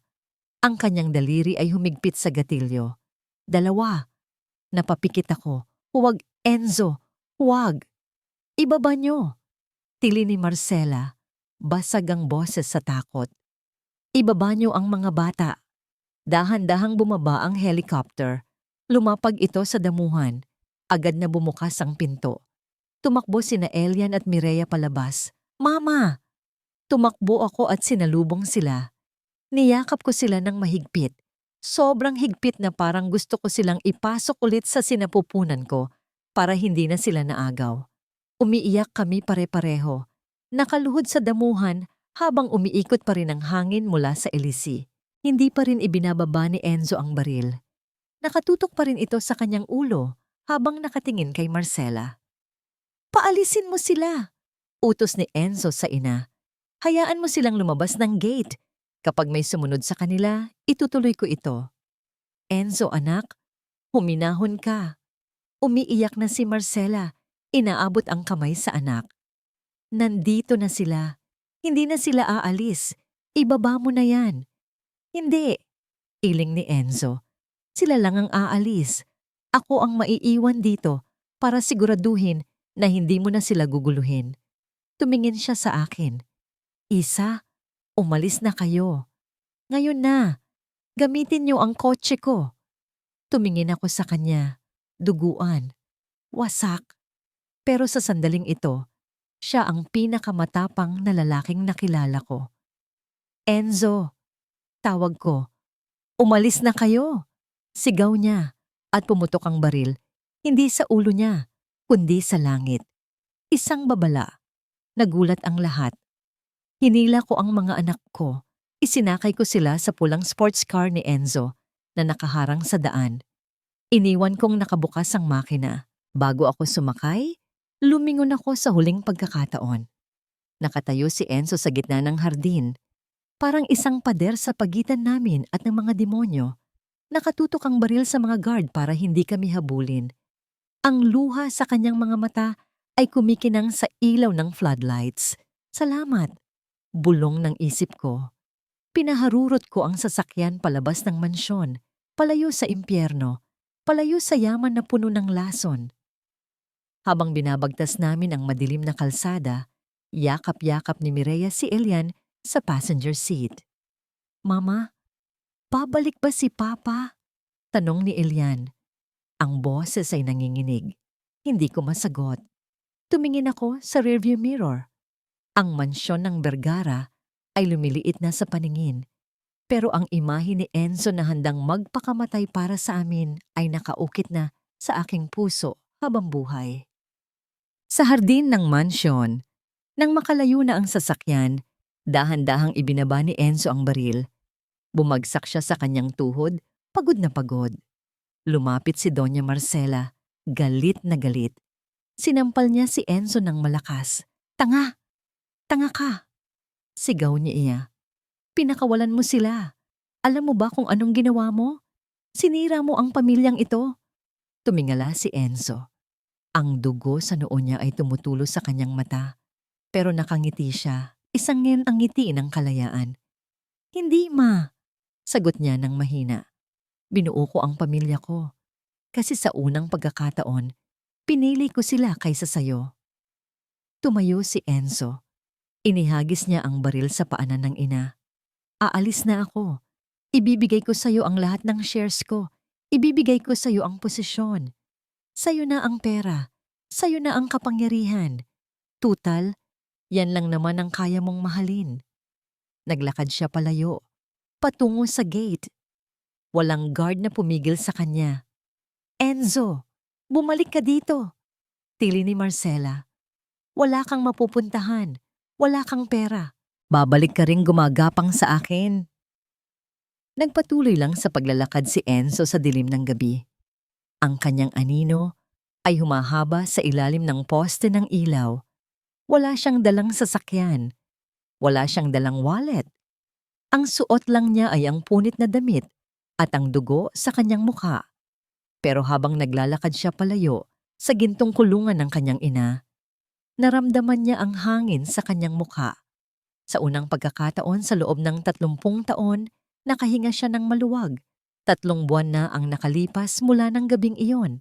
Ang ingay ng helicopter at sirena ng pulis ay napalitan na ng tunog ng humahampas na alon sa dalampasigan at tilaok ng manok tuwing umaga.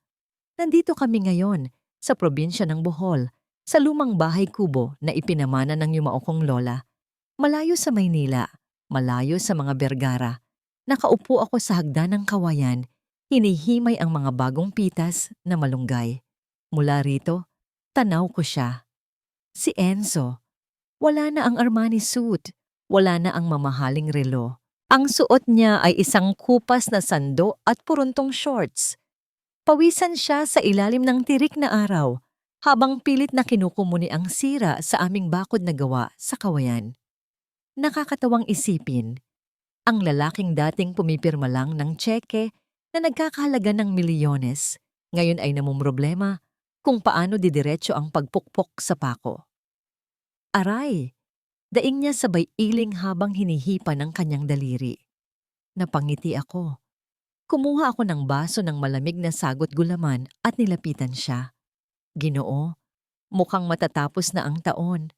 Pero yung bakod natin, may bungi pa rin. Biro ko habang inaabot ang inumin. Tinanggap niya ito at ininom ng dire-diretso. Tumulo ang pawis mula sa kanyang noo pababa, sa kanyang leeg. Nang tumingin siya sa akin, nakita ko ang ibang klaseng kinang sa kanyang mga mata. Wala na ang pagod at lungkot. Ang nandoon ay kapayapaan. Pasensya na, misis, sagot niya sabay kindat. Sanay kasi ako sa boardroom, hindi sa carpentry. Wala akong pera ngayon. Wala akong maibibigay na luho. Pero sa totoo lang, ito ang pinakamayaman na pakiramdam ko sa buong buhay ko. Tumulo ang luha ko. Pero hindi ito luha ng sakit.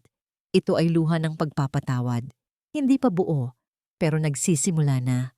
Ang sugat ay hindi naghihilom sa isang iglap, pero sa bawat araw na nakikita ko siyang nagsisibak ng kahoy, nag-igib ng tubig at nagtuturo kay Elian magpalipad ng saranggola. Unti-unting natatapalan ang mga butas sa puso ko. Kinagabihan, ang ulam namin ay pritong galunggong, ensaladang talong, at mainit na kanin. Nakakamay kaming kumain sa maliit na mesa. Papa, alam mo ba? Nanalo ako sa karera kanina. Kwento ni Elian, na punong-puno ng kanin ng bibig. Tinalo ko si Tikboy. Talaga? Gulat na tanong ni Enzo, na parang batang sabik sa kwento. Ang galing naman ng anak ko. Bukas, tuturuan kita paano gumawa ng tirador. Ako din, Papa. Gusto ko din. Singit ni Mireya. Pinanood ko silang tatlo. Ang ilaw namin ay galing lang sa isang lampara, pero parang ang liwanag ng buong paligid.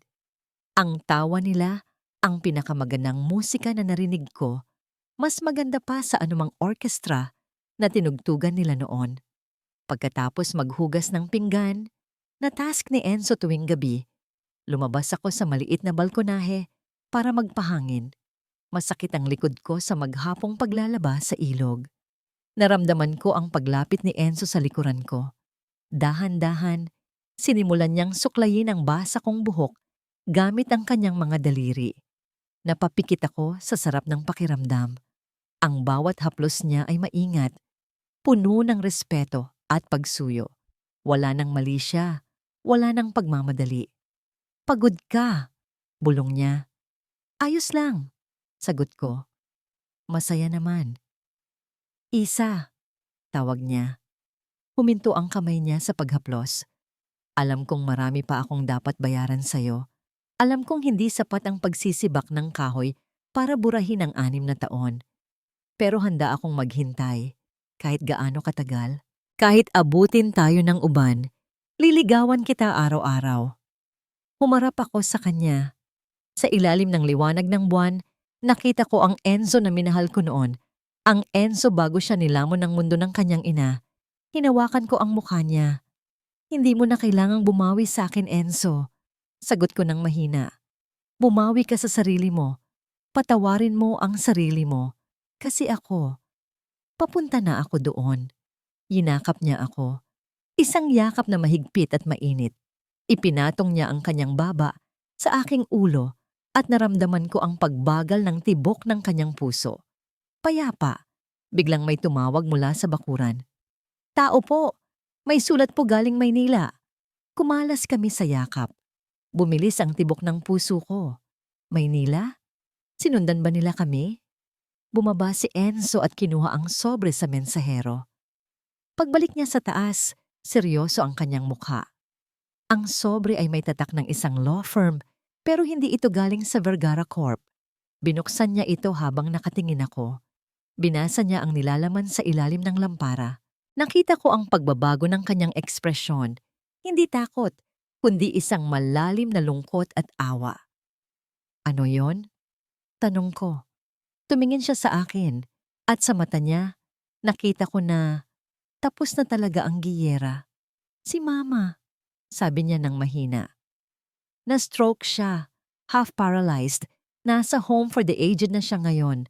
Ang mga board members, tinanggalan siya ng kapangyarihan sa kumpanya dahil sa iskandalo. Natahimik ako. Ang babaeng akala mo ay Diyos, ngayon ay wala ng galaw, wala ng boses. Ang karma ay hindi maingay, pero pulido kung gumanti. Gusto mo bang bumalik? Tanong ko, kinakabahan sa isasagot niya. Umiling si Enzo. Nilukot niya ang sulat at inilagay sa bulsa. Tumingin siya sa loob ng bahay kung saan natutulog ng mahimbing ang aming mga anak. Hindi, sagot niya ng may diin. Nasa kanya na ang lahat ng ginusto niya. Ang kumpanya, ang pera, ang legacy. Pero wala sa kanya ang pamilya. Hayaan mo na siya. Dito ako. Dito ang buhay ko. Hinawakan niyang muli ang kamay ko at tumingin sa dagat na walang hanggan. Bukas, sabi niya, magtatanim tayo ng mangga sa likod bahay. Para sa paglaki ng mga bata, may aanihin sila. Napangiti ako at sumandal sa balikat niya.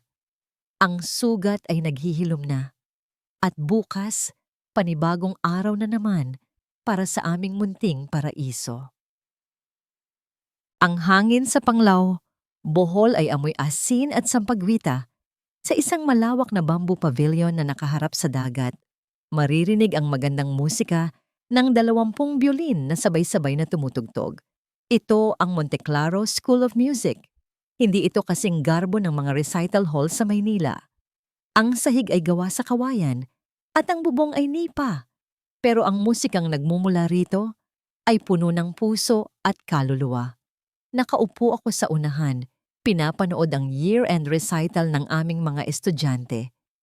Karamihan sa kanila ay anak ng mga mangingisda at magsasaka, mga batang tulad ko noon na walang pangarap kundi ang makatawid sa gutom.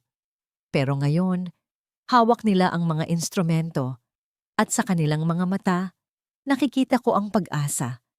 Nasa gitna ng entablado sina Elian at Mireya. 11 taong gulang na sila. Si Elian, matangkad na at binatilyo, ay tumutugtog ng cello nang may seryosong ekspresyon, kuhang-kuha ang tikas ng kanyang ama. Si Mireya naman, ang aming lead violinist, ay tumutugtog ng nakapikit. Dinadama ang bawat nota, malaya at masayahin. Sa tabi ko, hinawakan ni Enzo ang aking kamay. Tiningnan ko siya. Marami na siyang uban sa gilid ng kanyang buhok. Ang balat niya ay sunog sa araw dahil sa pagtulong niya sa local cooperative ng mga magsasaka. Ang mga kamay niya ay magaspang, may mga pilat ng trabaho. Wala na siyang Rolex.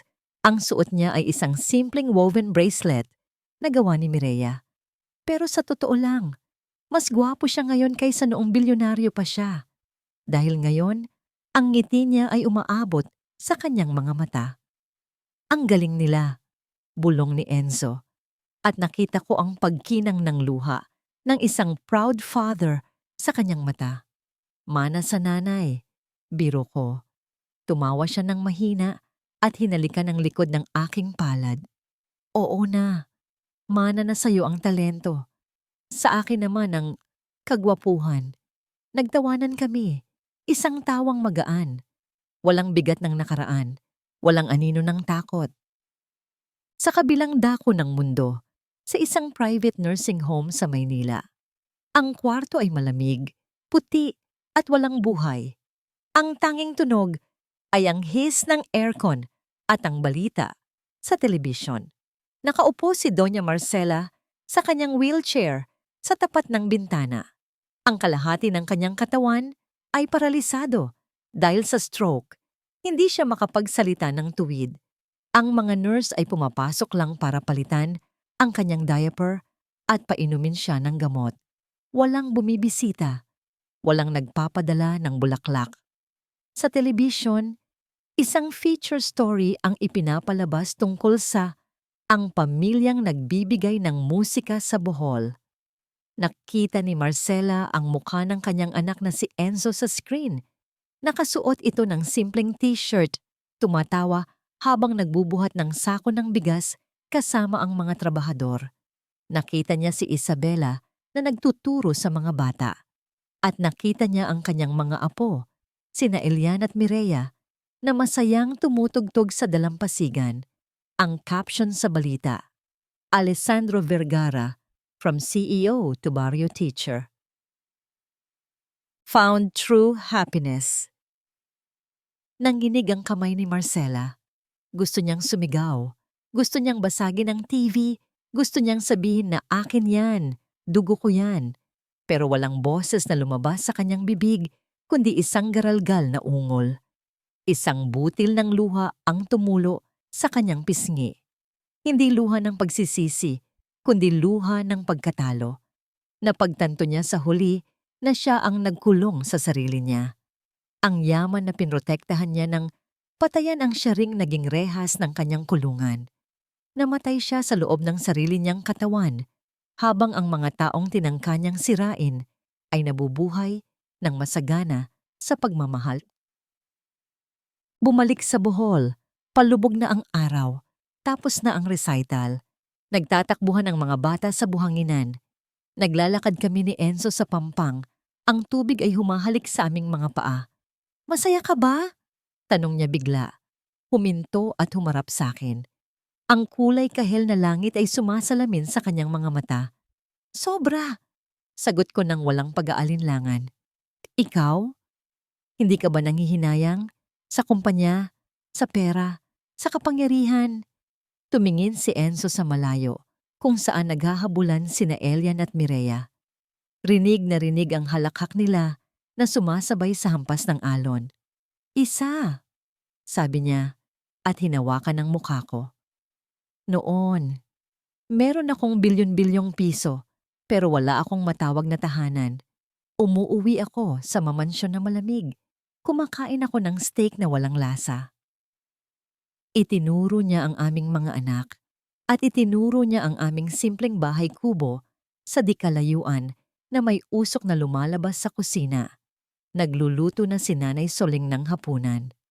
Ito, sabi niya, ang boses ay puno ng emosyon. Ang makita kayong tumatawa. Ang matulog sa gabi na payapa ang isip ko. Ang gumising na ikaw ang katabi ko. Ito ang tunay na yaman. At hinding-hindi ko na ito ipagpapalit sa kahit anong ginto sa mundo. Niyakap ko siya. Isang yakap na nagsasabing tapos na ang bagyo. Isang yakap na nagsasabing nanalo tayo. Hinalikan niya ako sa noo, sa ilong, at sa labi. Isang halik na matamis, parang pangako ng habambuhay. Mama, Papa, kain na daw. Sigaw ni Mireya mula sa malayo. Takbo, hamon ni Elian. Huli ang kukuha ng huling pritong manok. Nagkatinginan kami ni Enzo at natawa. Hinubad namin ang aming mga tsinelas. Habol, sigaw ni Enzo, at tumakbo kami, Tumakbo kami hindi palayo sa problema, kundi papunta sa aming pamilya. Tumakbo kami sa ilalim ng papalubog na araw, iniwan ang mga bakas ng paa sa buhangin na agad ding buburahin ng dagat. Pero ang pagmamahal na nabuo namin ay mananatili magpakailanman dahil sa huli, hindi nasusukat ang buhay sa dami ng pag-aari, kundi sa dami ng mga sandaling naramdaman mong ikaw ay tunay na minamahal. At sana, ang pagmamahal na yan ay manatili rin sa inyong mga puso. Tulad ng alon na walang sawang humahalik sa dalampasigan, magpakailanman. Sa lahat ng nakinig at sumabay sa bawat kabanata ng buhay ni Isabela at Enzo, isang mahigpit na yakap at taos-pusong pasasalamat ang nais kong ipaabot sa inyo. Hindi naging madali ang paghabi sa kwentong ito. Aaminin ko, may mga gabing napapahinto ako sa pagsusulat at kusa na lamang tumutulo ang aking luha. Lalo na sa mga tagpong inagaw ang mga bata at tila pinagtutulungan ng mundo ang ating bida. Ramdam na ramdam ko ang bigat sa aking dibdib dahil alam kong sa totoong buhay, marami sa atin ang may dalang kwento ni Isabela. Mga inang tahimik na nagsasakripisyo, mga taong nadapa, ngunit piniling bumangon, at mga pusong patuloy na nagmamahal kahit na puno na ng pilat. Ang kwentong ito ay alay ko sa inyo. Nais kong ipaalala na ang tunay na ginto ay dumadaan sa apoy bago kuminang. Ang buhay ni Enzo at Isabela ay patunay na walang gabi na sobrang dilim na hindi kayang pawiin ng umaga. Ang pagpapatawad ay hindi kahinaan, kundi ang pinakamataas na uri ng tapang. At ang tunay na yaman ay hindi ang laman ng bulsa, kundi ang kapayapaan ng isip at ang init ng yakap ng pamilya. Ngayon, nais ko sanang marinig ang inyong boses. Kayo, mga mahal kong tagapakinig, kung kayo ang nasa katayuan ni Isabela, kaya niyo rin bang patawarin ang isang tao na nanakit sa inyo ng lubos kapalit ng buong pamilya? O naniniwala ba kayo na sapat na ang simpleng buhay basta't kasama ang mga mahal sa buhay? Ibahagi niyo naman ang inyong mga saloobin at sariling karanasan sa comment section sa ibaba. Gustong-gusto kong basahin ang inyong mga kwento. Kung naantig ang inyong puso at napaluha kayo ng kwentong ito, sana ay i-like at i-share ninyo ang video na ito para mas marami pa tayong mainspiradong puso. Hanggang sa muli nating pagkikita sa susunod na kwento ng pag-ibig, pagbangon at pag-asa. Maraming salamat po.